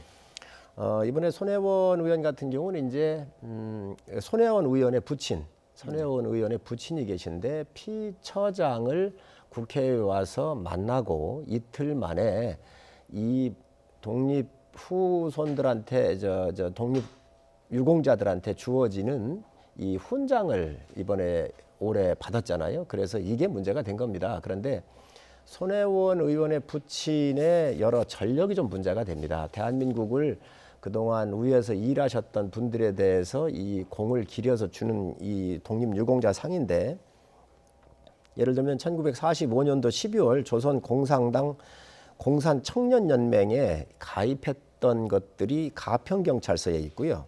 그다음에 47년도에 방북을 했어요. 그랬다가 48년도에 다시 남파가 돼서 지하 공작을 하고 또 6.25 당시 북한군 중앙정치국과 재접선을 하면서 이런 활동했던 것들이 또 치안본부에 있고요. 그리고 49년도 4월 14일 보안법 위반으로 인해 가지고 또 6.25 당시에 세포 조직으로서 활동을 했던 것들이 또 네. 아무튼 가평경찰서에 있고 그래서 네. 이런 기록들이 좀 많이 있습니다. 그래서 6번을 후손들이 독립유공자로 인정해달라고 요청을 했었는데 그게 다 반려가 됐던 거죠. 그런데 네. 집권하고 나서 손혜원 의원이 가가지고 처장을 만나고 난 다음에 처장이 직접 손혜원 의원 방으로 온 겁니다. 그 국장을 데리고 그래서 이거 자체가 문제가 있었기 때문에 문제가 제기됐던 것이고 그래서 이번에 이제 증인으로 요청을 했는데 나오셨어요. 네. 나오셨는데 증인 선서를 안 하신 거죠. 한 차례 안 나오신다고 했다가 나온 예, 그렇습니다. 거죠? 변호사를 대동하고 나온 것도 아주 이례적인 일이고 또 나오셔가지고 증인 선서를 안 하셨어요. 네. 그러면 이제 위증했을 경우에 처벌을 할 수가 없는 것이지요. 그래서 이번에 이제 국회가 시끄러웠던 겁니다. 예. 지금 설명하신 내용이 뭐 사실관계에서 벗어나거나 또는 오해나 뭐 과장이 있거나 그렇습니까? 저는 논지를 좀 분명히 했으면 좋겠는데요.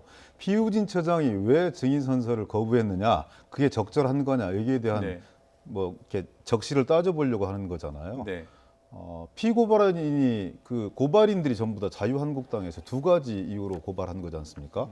하나는 금방 말씀 주셨던 손혜원 의원의 부친 독립유공자 표창관상의 특혜가 있었느냐, 영향력을 피우진 전 처장이 행사를 했느냐의 문제이고 두 번째는 산하기관장 사퇴 압력 종용을 했느냐, 이게 두 가지인 거잖아요. 네. 그래서 이 검찰한테 고발을 했기 때문에 수사적인 사안에 대해서 뭐 이 증언 및 감정 법률에 의한 법률을 보면 이제 선서를 거부할 수도 있고 증언을 거부할 수 있도록 되어진 법적 권한을 피우진 처장이 활용을 한 것이죠. 네. 그것에 대한 문제 제기를 하는 거잖아요.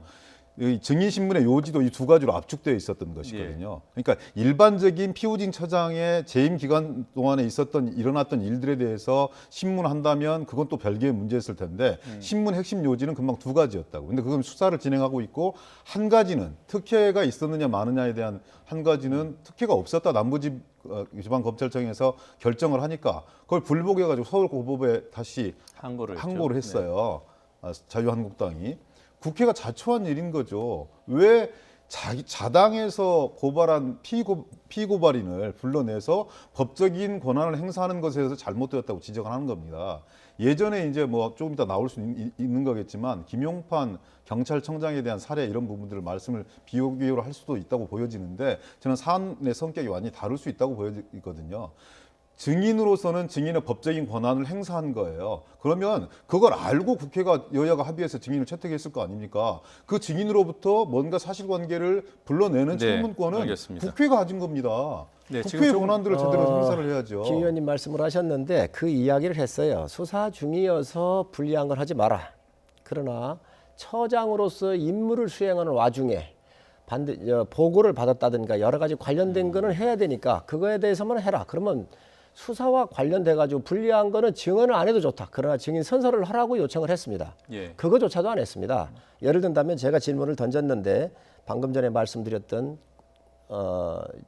북한 조선노동당의 세포 활동이라든가 또 난파했다가 다시 내려와 가지고 남노당에 가입했다든가 이런 것들에 대한 기록이 있는 것을 실무자로부터 보고를 받았는지 받았는지 안 받았는지만 얘기를 해라. 이것도 증인 선서를 안 했기 때문에 대답을 안 했다는 말씀입니다. 그건 이후에 재판까지 걸려 있는 문제일 수 있는 재판하고는 건데. 관련이 없는 얘기입니다. 아닙니다. 왜냐하면 직무를 하면서 피고발인의 증언의 문제가 당연히 이 증거로 채택될 수 있는 가능성이 있기 때문에 그 증언대에 선 사람은 당연히 자신을 보호해야 될 자신의 기록이 있는 거, 권한이 있는 거예요. 기록이 있는 거를. 네, 죄송합니다. 지금 손혜원 의원에 붙인 그 독립유공자의 적절성에 대해서 오늘 토론해보는 시간은 아니고요. 네, 그렇습니다. 국회에서 증인으로 나온, 그러니까 피감기관 또는 증인으로 나온 사람들의 증언 거부 권한에 대한 입장이 어떠한가 저희가 2013년 사례와 좀 비교해 보려고 합니다.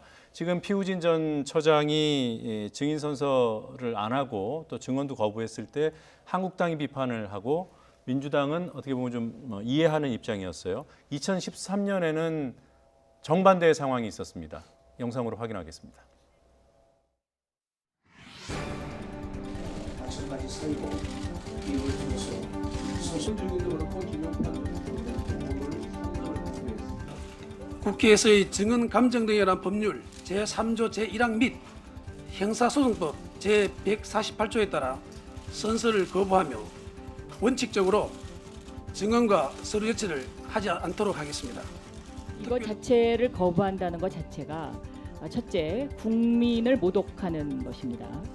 그리고 두 번째는 이 증인 선서를 하지 않고 답변을 하겠다는 것은 다시 말하면은 위증을 하겠다라는 것으로도 해석이 가능합니다, 위원장님. 보장된 지금 증언 거부권을 증인이 행사한다고 하는데 그것도 뭐 이렇게 심각한 문제가 있다고 몰아붙이고 답변하려고 해도 제대로 답변도 듣지 않으려고 하고 증인의 이런 기본적인 권리를 보장하지 않는 국회의원이 인권 탄압 국회의원인지 묻고 싶습니다. 증인 인권 좀 보장해 가면서 합시다. 공교롭게도 2019년 상황 그리고 2013년 상황에 김진태 의원이 동일하게 등장을 하는데 입장은 정반대입니다. 왜 여야 입장이 상황이 바뀌면 늘 바뀔까요? 이번 케이스는 조금은 좀 틀리다고 이해하셔도 상황이 다르다? 예, 그렇습니다. 김용판 같은 경우는 재판 중에 있었고요. 네. 이번에 피우진 처장이 오셨었을 때는 저희가 어떻게 했느냐. 수사와 관련돼서 불리한 거 있으면 증언 안 해도 좋다. 그러나 직무와 관련돼서 처장으로서 일하면서 물어야 될 것들이 국회가 있으니까 국민이 묻는 거니까 이 부분에 대해서는 정확하게 얘기를 하라고 요청을 했습니다. 이거조차도 거부한 게 피우진 처장입니다. 전직 그 기관장에 대한 감사 권한이 기본적으로 국회에 있나요? 뭐 증인으로 채택을 하면 구속력을 갖습니다. 네. 전직이든 현직이든 다른 이 국회의원의 의정 활동 속에서 포함이 되어져서 필요하다고 채택되어서 여야 간사가 합의하면 증인으로 나오게 되어 있습니다. 네. 벌성사나운 모습입니다. 시대적 상황이 다르다. 이 정치적 사안의 무게가 완전히 다르다. 저도 이렇게 얘기할 수 있는 것이죠. 다만 국회 스스로가 자초한 측면들이 강해요.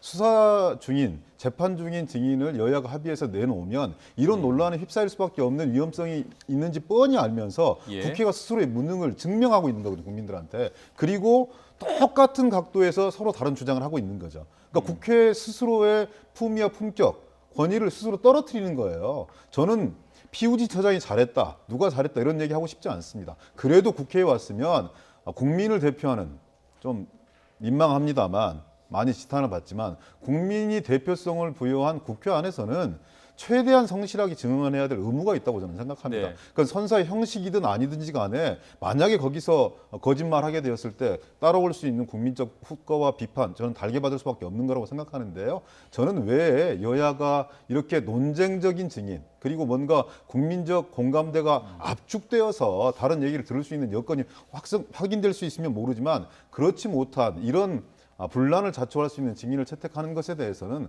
국회 스스로가 저는 할 말이 없다고 생각합니다. 네, 제가 민주당에 질문 드리고 싶은 거는 2013년도에 김용판 서울청장 그리고 원세훈 전 국정원장의 증언 거부, 선서 거부를 비판했잖아요. 비판했습니다. 근데 피우진 전 처장의 그런 똑같은 행위는 왜 한면에 그분의 가진 법적 권한에 대한 옹호였지만 내부적으로는 국회에 조금 더 성실하게 임했으면 하는 아쉬움이 있는 것이죠. 저는 그런 과정들을 통해서 좀 더 여야가 바뀔 때마다 입장이 번복되는 이런 어떤 이 골상사나운 모습을 자꾸 반복하는 것이 아니라 좀 이렇게 중간지대가 두꺼워져서 네. 좀 부끄러워하는 사람들도 좀 늘어나고, 그래서는 전국에 와서는 국민 대다수의 보편적인 타당성들을 부여받을 수 있는 그런 의정활동에 진력해야 된다고 생각합니다. 야당의 공격에 대해서 여당이 방어하지요. 그리고 또 국정감사는 아무래도 야당의 시간입니다.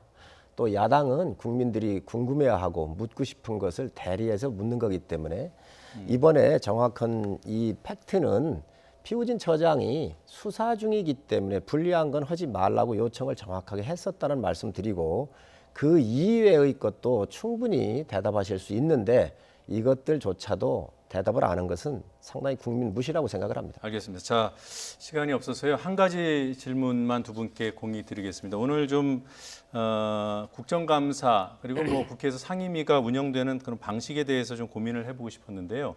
일단 한 가지만 여쭤보겠습니다.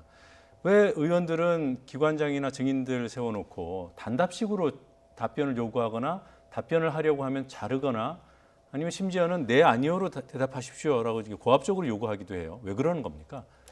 한 우리 국회 30초씩만 좀 말씀해 국회가 주세요. 두 가지 방식이 있습니다. 대정부 질문하고 예결위는 네. 의원이 묻는 시간을 따로 주고 네. 국무위원이 대답하는 시간을 또 따로 줍니다. 네. 충분하게 묻고 할 수 있습니다. 상임위는 한정되어 있는 5분이나 7분 동안 묻고 대답을 해야 되다 보니까 네. 주도권은 의원한테 있습니다. 그러다 보니까 지금 뭐 의원한테도 문제가 있지만 대답하는 국무위원들도 장황하게 이 부분을 끌고 가고 이 시간을 넘기려고 하다가 보니까 의원들이 끊는 부분도 있다. 그래서 이건 제도적으로 대정부 질문이나 아니면 예결위에서 하듯이 질문과 대답에 대한 시간을 분리할 필요가 있다고 생각을 합니다. 아, 예. 그런 대안이 있을 수 있겠다. 예. 네, 알겠습니다. 어떻게 보십니까?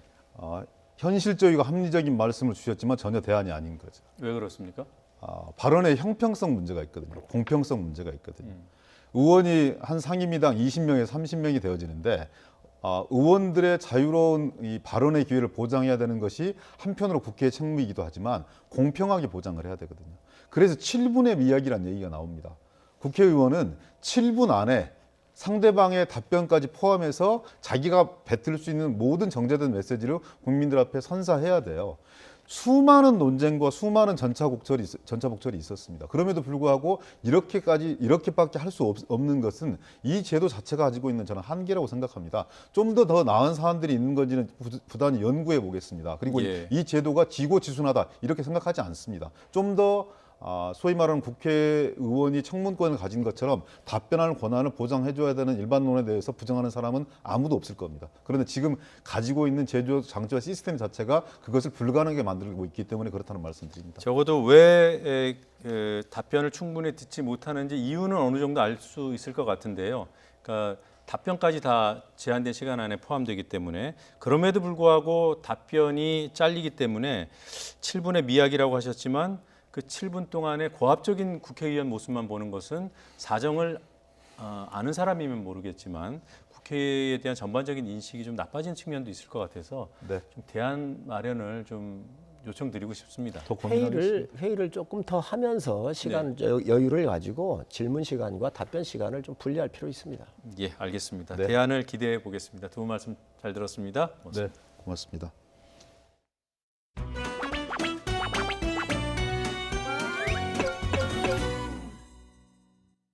(74주년) 경찰의 날입니다. 경찰 여러분께 진심으로 감사를 드립니다. 실제로 우리나라 치안은 세계에서 가장 높은 수준입니다. 그만큼 경찰들의 희생이 있었기에 안정된 사회를 만들어낼 수가 있습니다.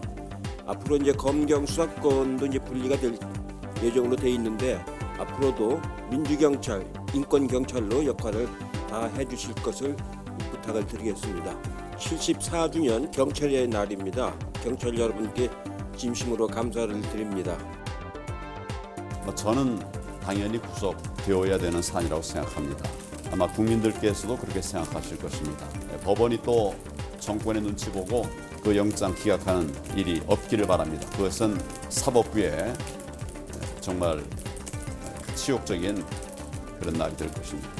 법원이 또 정권의 눈치 보고 그 영장 기각하는 일이 없기를 바랍니다. 유승민 대표가 얘기하는 젊은이들, 우리가 흔히 얘기하는 똘마니 생각밖에 못하고 있습니다. 아들 친구를 시켜서 당대표를 몰아내고자 하고 오직 젊은 사람들을 앞장세워서 당권 싸움에만 집착하고 있었습니다. 신당 창당 받아주지 않으면 신당 창당하겠다 협박하고 있는 겁니다. 우리도 검찰개혁 반대하니 자유한국당 받아주십시오. 그 몸짓에 지나지 않습니다. 똘마니 생각밖에 못하고 있습니다. 오직 젊은 사람들을 앞장세워서 당권 싸움에만 집착하고 있었습니다.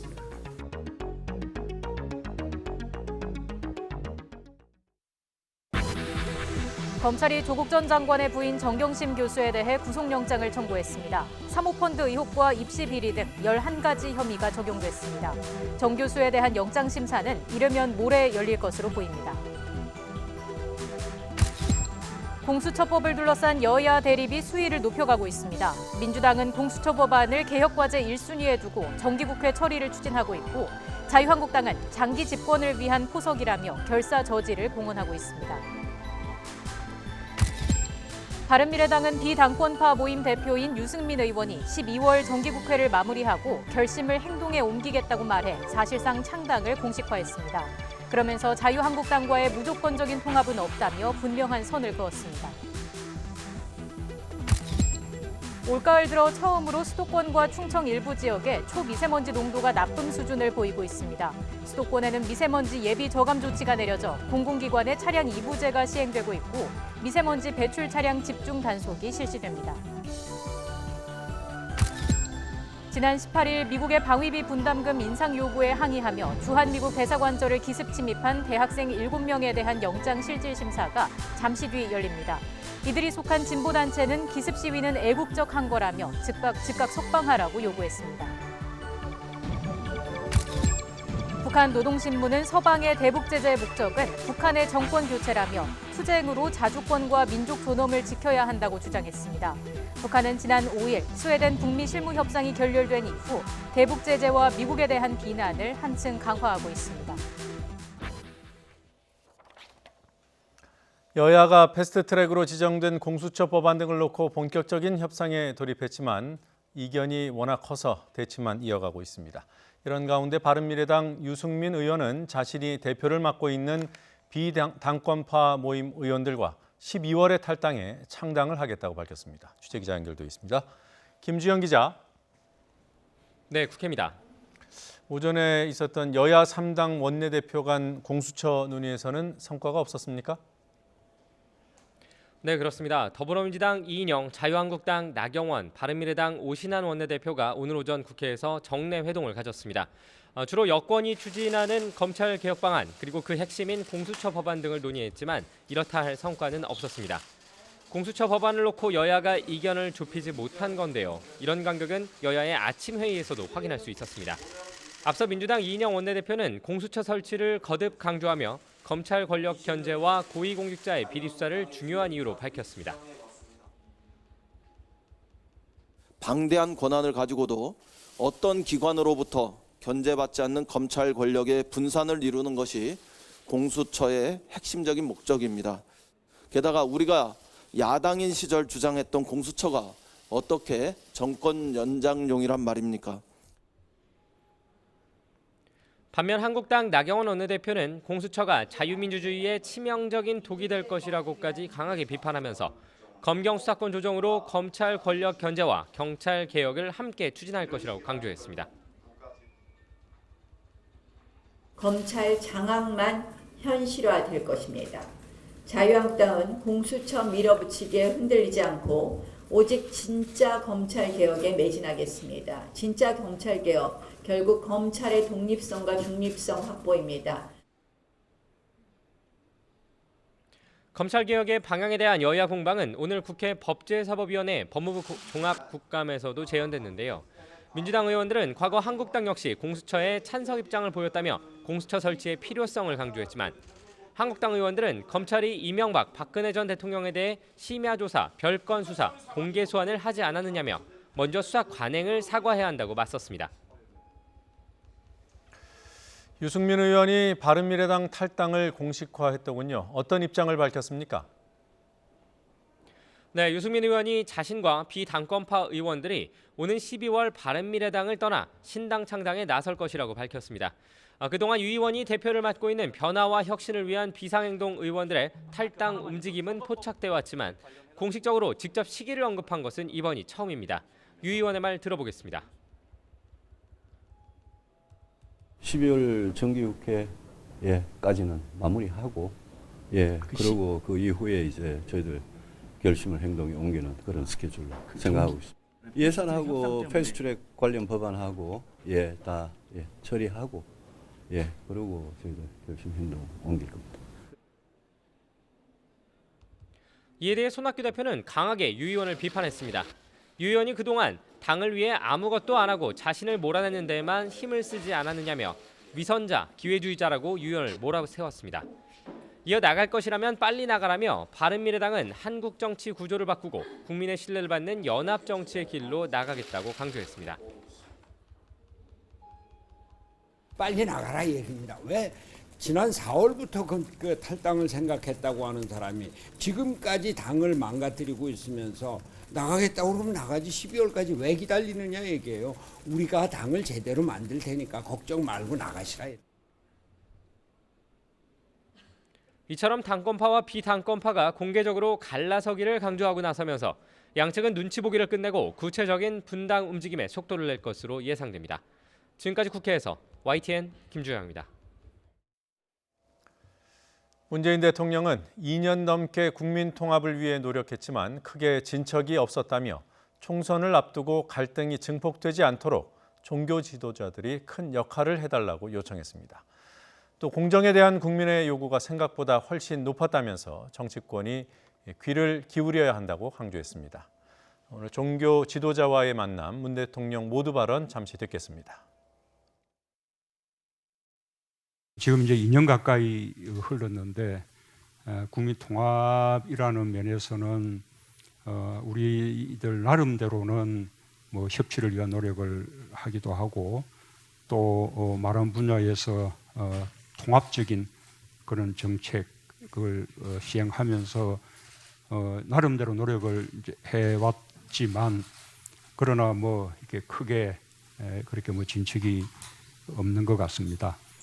아마 앞으로 또 총선이 점점 다가오기 때문에 이런 정치적 갈등은 더 높아지고 또 그 정치적 갈등은 곧바로 또 국민들 사이의 갈등으로 더 증폭될 그런 맞아요 가능성도 있다고 생각이 됩니다. 이번에 국민들의 목소리를 들어보니 공정에 대한 국민들의 요구는 그보다 훨씬 높았습니다. 불법적인 반칙이나 특권뿐만 아니라 합법적인 제도 속에 내재되어 있는 그런 불공정까지 모두 다 해소해 달라라는 것이 국민들의 요구였습니다.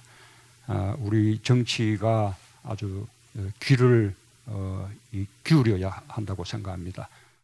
대통령님께서 우리 대한민국 사회를 가장 공정한 사회로 만들어 가겠다는 의지가 확고하시다면 부디 흔들림 없이 그 길을 더욱 힘차게 걸어가시라는 당부의 말씀을 드리고자 합니다.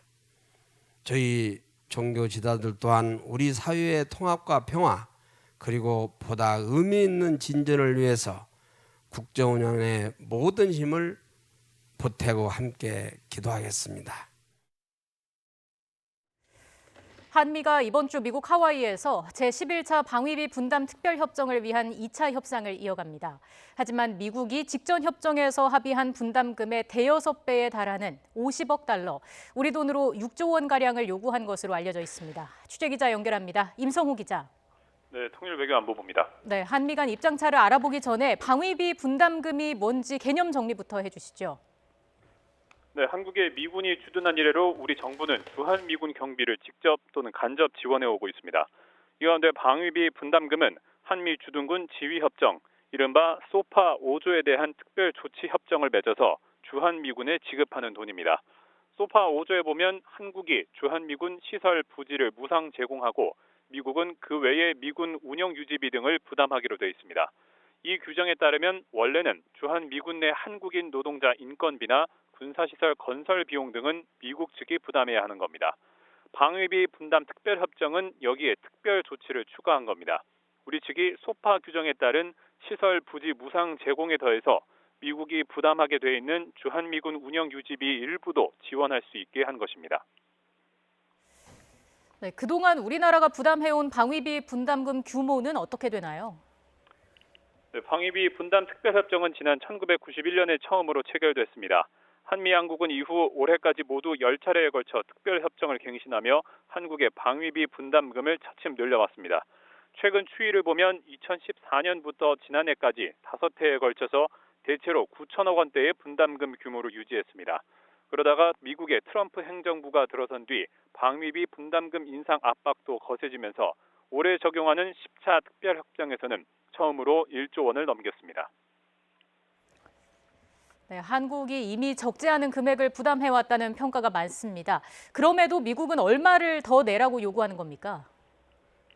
미국이 얼마를 요구했는지 정확히 알려지진 않았지만 미국은 50억 달러, 우리 돈으로 6조 원가량을 방위비 분담금으로 요구하는 것으로 전해졌습니다.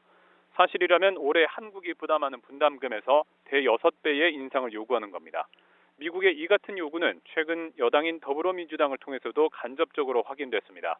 지난주에 국회 법제사법위원회가 국방부에서 국정감사를 진행했는데 이 자리에서 더불어민주당 이철희 의원은 미국이 방위비 분담금으로 50억 달러를 요구하고 있는 것으로 안다며 이는 사실상 주한미군 주둔 비용 전체를 다 달라고 하는 것과 같다고 지적하기도 했습니다.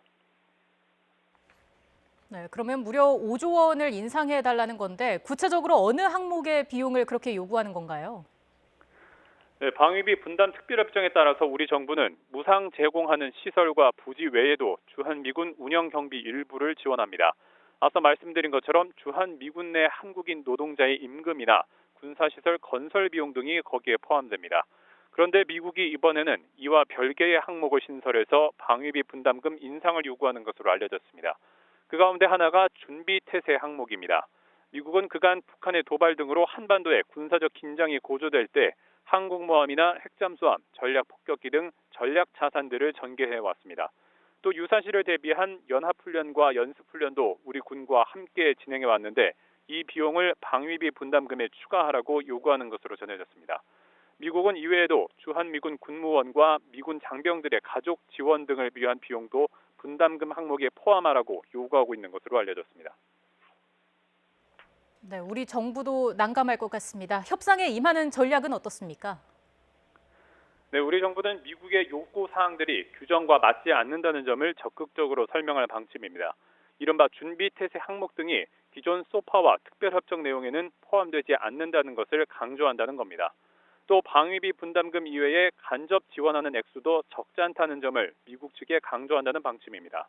관세와 내국세 면제, 또 카투사 병력 지원 비용, 상하수도 전기료 감면과 기지 이전 비용 지원 등을 포함하면 한국이 부담하고 있는 주한미군 주둔 지원 비용이 5조 원이 넘는다는 점을 부각한다는 계획입니다. 이번 주 하와이에서 열릴 11차 방위비 분담 특별협정 2차 협상을 앞두고 미 국무부는 보도자료까지 배포하며 우리 측의 방위비 분담금 인상을 압박하고 나섰습니다. 이번 협상에서 한미가 방위비 분담을 둘러싼 간극을 좁힐 수 있을지 관심이 쏠리고 있습니다. 지금까지 통일외교 안보부에서 YTN 임성호입니다. 가을의 불청객 미세먼지가 찾아왔습니다. 오늘과 내일 수도권과 충남은 미세먼지 농도가 나쁨 수준까지 오른다고 합니다. 다행히 황사는 약해져서 비상 저감 조치가 내려질 가능성은 낮아졌습니다. 날씨 알아보겠습니다. 신미림 캐스터. 네, 하늘공원에 나와 있습니다. 네, 최악의 상황은 피했지만 올가을 미세먼지가 본격 시작됐다고 봐야겠죠. 네, 한동안 잠잠했던 미세먼지가 서서히 고개를 들고 있습니다. 수도권에는 올가을 들어 처음으로 미세먼지 예비 저감 조치가 내려지기도 했는데요.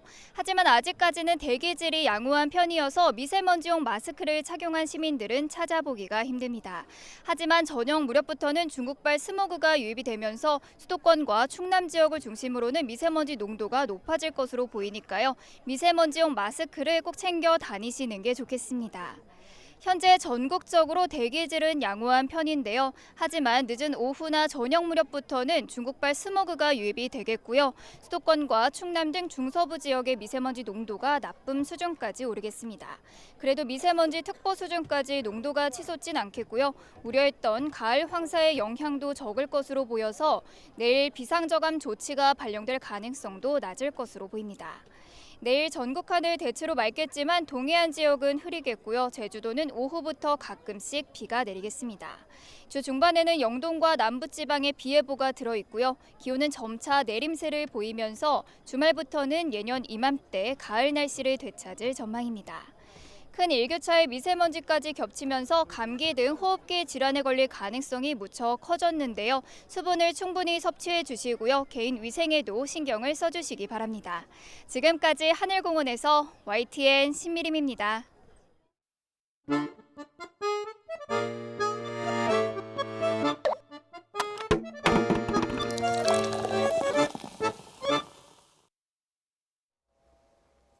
문재인 대통령 국정 수행에 대한 여론이 다소 호전됐습니다. 잘하고 있다는 평가가 45%로 전주에 비해 3.6%포인트 올랐고 부정평가는 비슷한 정도로 떨어졌습니다. 빠르게 이탈하던 중도 지지층에서 다시 상황을 지켜보자는 흐름이 나타나고 있습니다.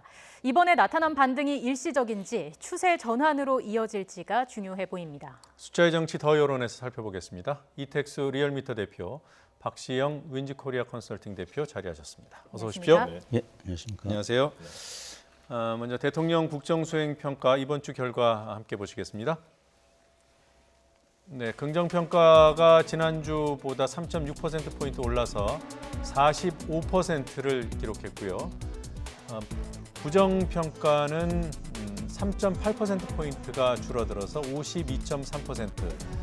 긍부정 격차가 다시 10%포인트 이내로 좁아졌습니다. 네, 일간 흐름 잠시 보겠습니다. 화면 맨 왼쪽이 전전주 금요일이고요. 그 옆으로 전주 월부터 금요일까지 일간 흐름을 확인하고 계십니다. 월요일에 조국 전 법무부 장관 사퇴가 있었던 시점이고 수요일까지 상승세가 이어지다가 다시 목요일, 금요일 살짝 또 후퇴하는 그런 지지율 흐름을 보였습니다. 네, 말씀드린 대로 지난주 월요일에 조국 전 장관의 사퇴가 있었기 때문에 여론 흐름이 매우 중요해 보였던 한 주였습니다. 네. 어떤 특징이 있었습니까? 가장 중요한 게 이제 조국 장관의 사퇴에 따른 국면 전환인 것이죠.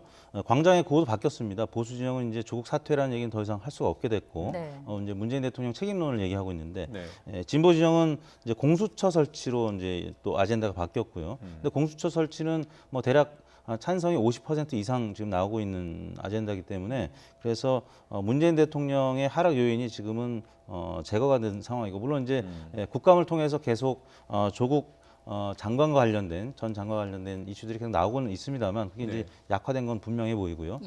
한국갤럽조사에서 지난주에 이제 부정평가 이후로 많이 나왔던 것이 인사 문제가 17%, 독단적이다, 일방적인 리더십이다 13%, 합쳐서 30%가 부정평가 이유였었는데 가장 이제 많이 나왔던 경제 민생 문제보다 두 가지 합치면은 더 많았다는 얘기인데요. 그 요인이 아무튼 지난주에 이제 사라졌기 때문에 중도층에서의 변화가 결국 전체 흐름을 좀 반등시키는 요인으로 작용한 것 같습니다. 예, 이외 또 여론 흐름에 영향을 준 요인들 뭐가 있었을까요? 일단 뭐 말씀 이어받아서 좀 얘기를 드리면. 조국 사태가 가장 컸고요. 그걸 어떻게 받아들였을까? 저는 일단은 민심은 수용했다. 이걸 중도층들이나 이런 분들이 높게 평가한 게 아닌가 싶고요. 그다음에 이제 국면 전환 말씀하셨지만 이제 검찰 개혁이라는 이슈가 떠올랐고 그동안에 이제 조국 정국 속에서 다른 이슈가 나올 수가 없었습니다. 근데 이제 공수처 법안 이런 것들을 한국당이 반대하는구나 이런 것들이 이제 보이기 시작한 거죠. 세 번째는 대통령이 보이기 시작했다는 겁니다. 그 전에 조국 정국 과정에서는 대통령이 보이지 않았죠. 대통령이 무슨 말씀을 하거나 해외 순방 갔다 와도 효과가 나타나지 않았습니다. 블랙홀이었죠. 조국 블랙홀이었는데 이게 이제 사태로 일단락이 되면서 다양한 어떤 이슈, 대통령의 워딩, 메시지, 행보 이런 것들이 좀 보이기 시작했다는 측면이고요. 어쨌든 조국 정국이 일단락은 됐습니다. 1라운드는. 그렇지만 아직 끝난 것은 아닙니다. 왜냐하면 배우자의 이 구속영장이 발부됐는데 신청이 청구가 됐는데 실제로 법원에 발부될지 이 여부가 또 쟁점이고요. 그다음에 이제 검찰 수사 행태나 언론 보도 행태에 대한 논란들이 좀 있었습니다. 이 문제에 대해서 시민들의 반응 이런 것들이 이제 맞물려서 조국 정국이 1라운드가 마무리될 것 같고요. 그 다음에는 이제 패스트트랙 전국으로 이어갈 것 같다는 생각이 듭니다. 잠시만요. 그게 조금 전에 조국 장관의 사퇴가 이제 전반적으로 문 대통령 입장으로 축소해서 보면은 민심을 수용한 것으로 특히나 중도층에서 읽었을 거라고. 네, 그렇습니다. 왜냐하면 중도층들은 이 전국이 2달 동안 지속되면서 굉장히 피로감 같은 걸 많이 느꼈거든요. 그리고 검찰 개혁에 대해서는 공감하지만 조국 장관 개인에 대해서는 사퇴 의견이 중도층에서 많았거든요. 그렇기 때문에 민심을 수용하는 것으로 받아들일 것입니다. 이 대표님, 실제로 중도층에서 여론의 변화가 좀 있었습니까? 네, 지난주에 중도층이 그 부정평가가 60% 중반, 64%까지 나타났었는데요.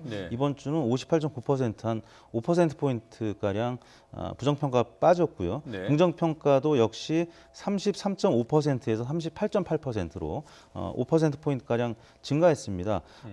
나머지 이제 진보층이라든지 보수층은 각 진영별로 결집을 하는 모습이 계속 이어서 나타났고요. 진보층의 이제 긍정평가는 2%포인트가량 증가한 76.5%로 4명 중에 3명이 문재인 대통령을 지지한다고 밝혔고 보수층은 80.9%가 이제 부정평가했는데 지난주에는 그보다 살짝 높은 82%까지 높아졌었는데 그런 부분들은 보수 진보 양측 뭐 크게 변화가 없었는데 중도층의 변화가 좀 컸다 이렇게 봐야 될 것 같습니다. 그렇습니다. 그러니까 주초인 화요일, 수요일 날 지지도가 많이 올랐는데요. 결국 이제 월요일 날 발표했으니까 조국 사태가 조국 사태가 끼친 효과 제일 크다 이렇게 볼 수밖에 없고요.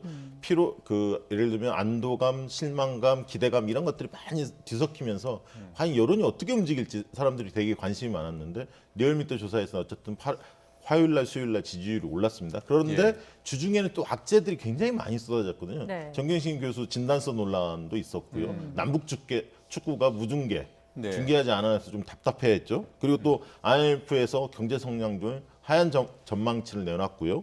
그다음에 이제 알릴레오 여기서 성희롱 발언이 있어서 논란이 좀 있었습니다. 출연자 패널이 그렇습니다. 출연자 패널이 그리고 조국 교수의 복직 논란, 교수 복직 논란도 좀 있었습니다. 바로 그날 하다 보니까 그렇게까지 서두를 필요가 있었느냐 이런 이야기들은 좀 있었죠.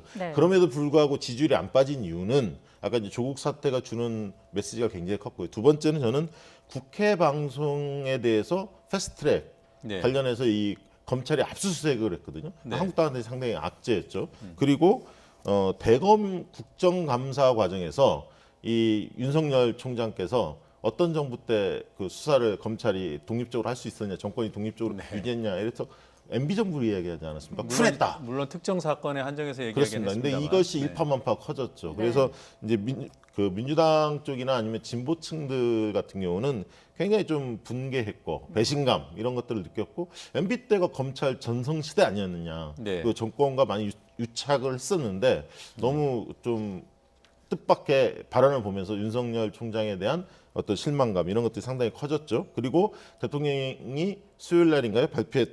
목요일 날 발표했군요. 서민주택, SOC 이거 확대하겠다. 그래서 광역 교통망 확대 이런 내용들이 중도층에 약간은 영향을 주지 않았나. 그래서 주 후반에 주중에 악재가 많았음에도 불구하고 주 후반에 크게 하락하지 않았다.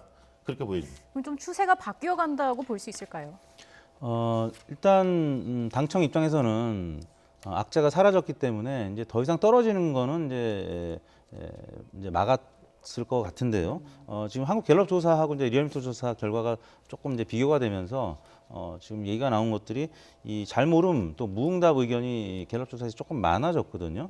그리고 긍정평가 좀 줄어들었는데 그만큼 이제 대통령 지지도가 조금 소극적인 지지층. 그러니까 갤럽은 이제 긍정 부정 두 개 척도가 있고 이제 어느 쪽도 아니다라는 또 제3의 척도가 있기 때문에 무름 무응답이 타 조사 기관보다 조금 많은 편인데 그 얘기는 뭐냐면 적극 지지층도 있지만 이제 소극적인 지지층이 아직까지는 조국 전 장관이 물러났지만 적극적으로 지지하기 좀 명구스러운 상황이 이제 된다는 것이죠. 그래서 그 소수 의견이 자동응답 방식에서 이제 잘 나오게 되는데 리얼미터 조사에서는 이제 한국당 지지율도 갤럽보다는 사실 높습니다. 왜냐하면 민주당보다는 소수 의견이었었기 때문에 좀 지지율이 잘 나오는 편이고 대통령 지지율도 지금 9주째 부정평가보다 긍정평가가 소수 의견이 됐단 말이죠. 그래서 거기서 자동응답 방식에서 조금 더 나오고 있는데 아무튼 국면이 전환되는 과정에서 때로는 이제 자동응답 방식이 먼저 선제적으로 어떤 그 의견층이 나타나기도 하는데 이번에는 이제 한국 갤럽 조사에서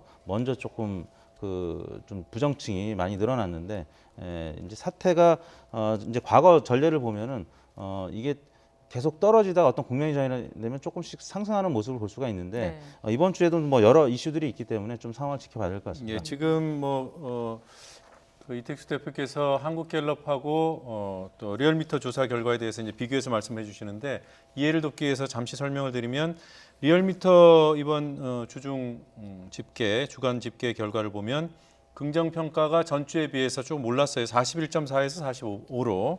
반면에 갤럽은 43%에서 39%로 떨어졌죠. 네, 그렇습니다. 근데 이건 뭐 다음 주 또 그 다음 주 이 추세 흐름을 보면 뭐 확인될 논쟁을 벌일 필요가 사실상 없는 의지 아닙니까? 왜냐하면 두 조사 기관의 조사 방식이 좀 다릅니다. 그걸 이해해야 하고요. 그래서 직접적 비교는 의미가 별로 없습니다. 그리고 그 특정 시점에 단순 수치의 변화를 보는 것은 큰 의미가 없는 그렇습니다. 거잖아요. 그리고 리얼미터는 이제 주로는 쭉 하락하다가 조국 사태 이후로 좀 반등한 거고요. 그다음에 이제 갤럽 조사는 소폭이지만 원래 9월 셋째 주에 가장 안 좋은 40%를 찍었다가 그다음에 41, 42, 43 지속적으로 오르다가 지난주에 4%포인트가 하락한 39%가 됐거든요. 그러니까 추세 자체가 조금 다르게 나왔기 때문에 조사 방식의 차이로 이해하시는 게 맞고요. 지금은 저는 그렇게 봅니다. 어쨌든 조국 장관의 사태가 굉장히 급작스럽게 이루어지다 보니까 지금은 여론이 굉장히 불안정한 상황이다. 그래서 1, 2주를 좀 더 지켜봐야 할 것 같고요. 이번 주 같은 경우도 굉장히 중요한 사건들이 너무 많습니다. 어떤 이슈들이 있습니까? 그러니까 주초에는 저는 대통령과 총리가 주초에는 이슈를 몰고 갈 것 같아요. 뭐냐면 대통령 같은 경우도 내일 그 국회에서 시정연설할 가능성이 상당히 있습니다. 아직 결정은 안 됐고요. 됐지만 나올 가능성이 높죠. 내년 예산에 대해서 적극적으로 그 이야기를 하실 가능성이 크고요. 공수처 법안이나 이런 개혁 법안에 대해서 얼마나 강한 톤으로 이야기할지는 좀 지켜봐야 할 것 같습니다. 그리고 총리가 오늘 이제 방일을 하지 않습니까? 그랬기 때문에 총리와 관련된 이슈도 굉장히 주초에는 커질 것 같고요. 그다음에 이제 오늘 주중에는 정경심 교수에 대한 구속영장 신청이 됐기 때문에 발부 여부가 수요일이나 목요일쯤에 결정이 될 가능성이 높아 보입니다. 그래서 주중 변수는 뭐니 해도 정경심 교수가 구속되느냐 이게 제일 클 것 같고요. 그다음에 이제 주 후반 들어서면 어쨌든 이제 28일 다가오기 때문에 공수처 법안이나 이런 여야 간의 3당 4당 간의 논의 속에서 이런 어떤 개혁 법안에 대한 향배 이런 것들이 관심에 모아질 것 같습니다. 자, 이 대목에서 정당 지지율 잠깐 정리하고 현안 조사 결과까지 가보겠습니다. 네, 민주당의 지지율이 대통령 지지율 상승과 흐름을 같이 한 것 같아요. 비슷한 정도로 올랐습니다. 39.8%, 40%에 육박하는 지지율로 집계가 됐고요. 자유한국당은 거의 전주와 같은 수준 34.3%를 유지했습니다. 바른미래당 좀 떨어졌고요. 또 정의당의 하락세가 최근에 계속 이어지고 있고요. 민주평화당, 우리공화당 1.6, 1.4%로 집계됐습니다. 간단하게 한국당 지지율이 안 떨어진 이유에 대해서 좀 여쭤보고 싶습니다. 광화문 이제 광장의 정치가 아직도 계속 유효하죠. 지난주에도 광장에 많이 모였고요. 그래서 이제 샤이한 보수들이 지금은 앵그리 보수라는 표현을 이제 쓸 정도로 많이 광장에 나와서 시위를 하고 있는데 이분들의 이제 움직임, 물론 이제 민주당에서는 당에서 직접 이런 시위를 주도하는 것에 대해서 불편한 심기를 감추지 않지만 일단 한국당 지지율은 34% 선으로 이제 오른 다음에 계속 유지하는 그런 모습을 보이고 있고요. 이게 광화문대 이제 서초동 혹은 이제 국회까지 시위가 이제 확산이 되고 있는데 이 광화문대 서초 이 구도로 가다 보니까 지금 제3, 4 정당들의 지지율은 빠진 편이고요. 네. 민주당과 한국당이 강대강 모드로 가고 있기 때문에 정의당 지지율은 빠지고 민주당 지지율이 오르는 그런 모습을 나타냈습니다. 예. 네. 자, 이어서 이번 주 현안 조사 결과도 짚어보겠습니다. 공수처 설치에 대한 여론을 물었습니다. 찬성 51.4, 반대 41.2, 약 10%포인트 차로 찬성이 우세했습니다. 자, 7개월 전 공수처법 등이 패스트트랙에 지정되기 전에 실시된 여론조사와 비교를 해보겠습니다. 3월 조사에서는 찬성 65.2, 반대 23.8이었습니다. 찬반 격차가 지금의 4배였습니다. 정치 성향별로 나누어서 변화를 살펴보겠습니다. 진보층의 경우 큰 변화는 없었습니다. 찬성이 조금 줄고 반대가 조금 높아졌습니다. 자, 반면 보수층의 경우에는 이번 조사에서 결집 현상을 보였습니다. 반대가 늘면서 3월에 11%포인트였던 찬반 격차가 약 50%포인트까지 벌어졌습니다. 중도층도 반대 여론이 강해졌습니다. 3월 조사에서는 찬성이 2배 이상이었지만 이번 조사에서 찬반 비율이 역전됐습니다. 연령별로도 변화가 있었습니다. 40대 여전히 찬성이 우세했지만 비율은 다소 줄어들었습니다. 자, 50대 역시 변화가 있었습니다. 3월 조사 때는 찬성이 2배 이상 많았지만 이번 조사에서 찬반이 역전됐습니다. 19세 포함 2030 젊은 층에서도 찬성 비율이 다소 떨어지기는 했지만 여전히 공수처 지지층을 형성하고 있었습니다. 다만 변화는 제한적이었습니다.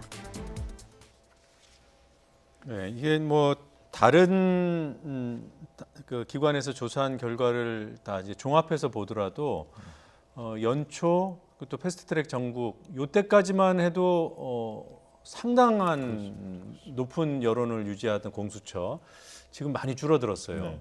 이미 이제 그때만 해도 패스트트랙 과정에 있을 때 봄에 그때만 해도 이제 법안 자체로 좀 바라보는 시각이 있었는데 이 과정에서 이 조국 정국을 거치면서 이게 정치적 사안이 좀 돼버렸습니다. 네. 그렇기 때문에 그 한국당이 어떤 입장을 표명하느냐가 보수층한테 주는 메시지 효과가 굉장히 컸죠. 한국당이 지금 반대하고 있지 않습니까? 네. 이유는 되게 이제 정권이 검찰을 흔들려고 하는 것 같다. 이렇게 좀 얘기를 하다 보니까 조국 정국하고 좀 이게 맥이 닿아 있다 보니까 지금 이제 검찰에 대해서 검찰 수사를 좀 지켜봐야 한다 이런 입장이 아무래도 강하기 때문에 조국 문제와 관련해서 그러다 보니까 이 메시지가 일부 보수층에 먹힌 것 같고요. 그다음에 이제 야당 탄압이다 이렇게 또 주장하고 있어요. 실제로 이제 그 사실 정권에 늘 여권 쪽에 불리한 이슈인데요. 공수처는 왜냐하면 집권층의 고위 공직자들을 대거 수사할 수 있게 만든 거 아닙니까? 적극적으로.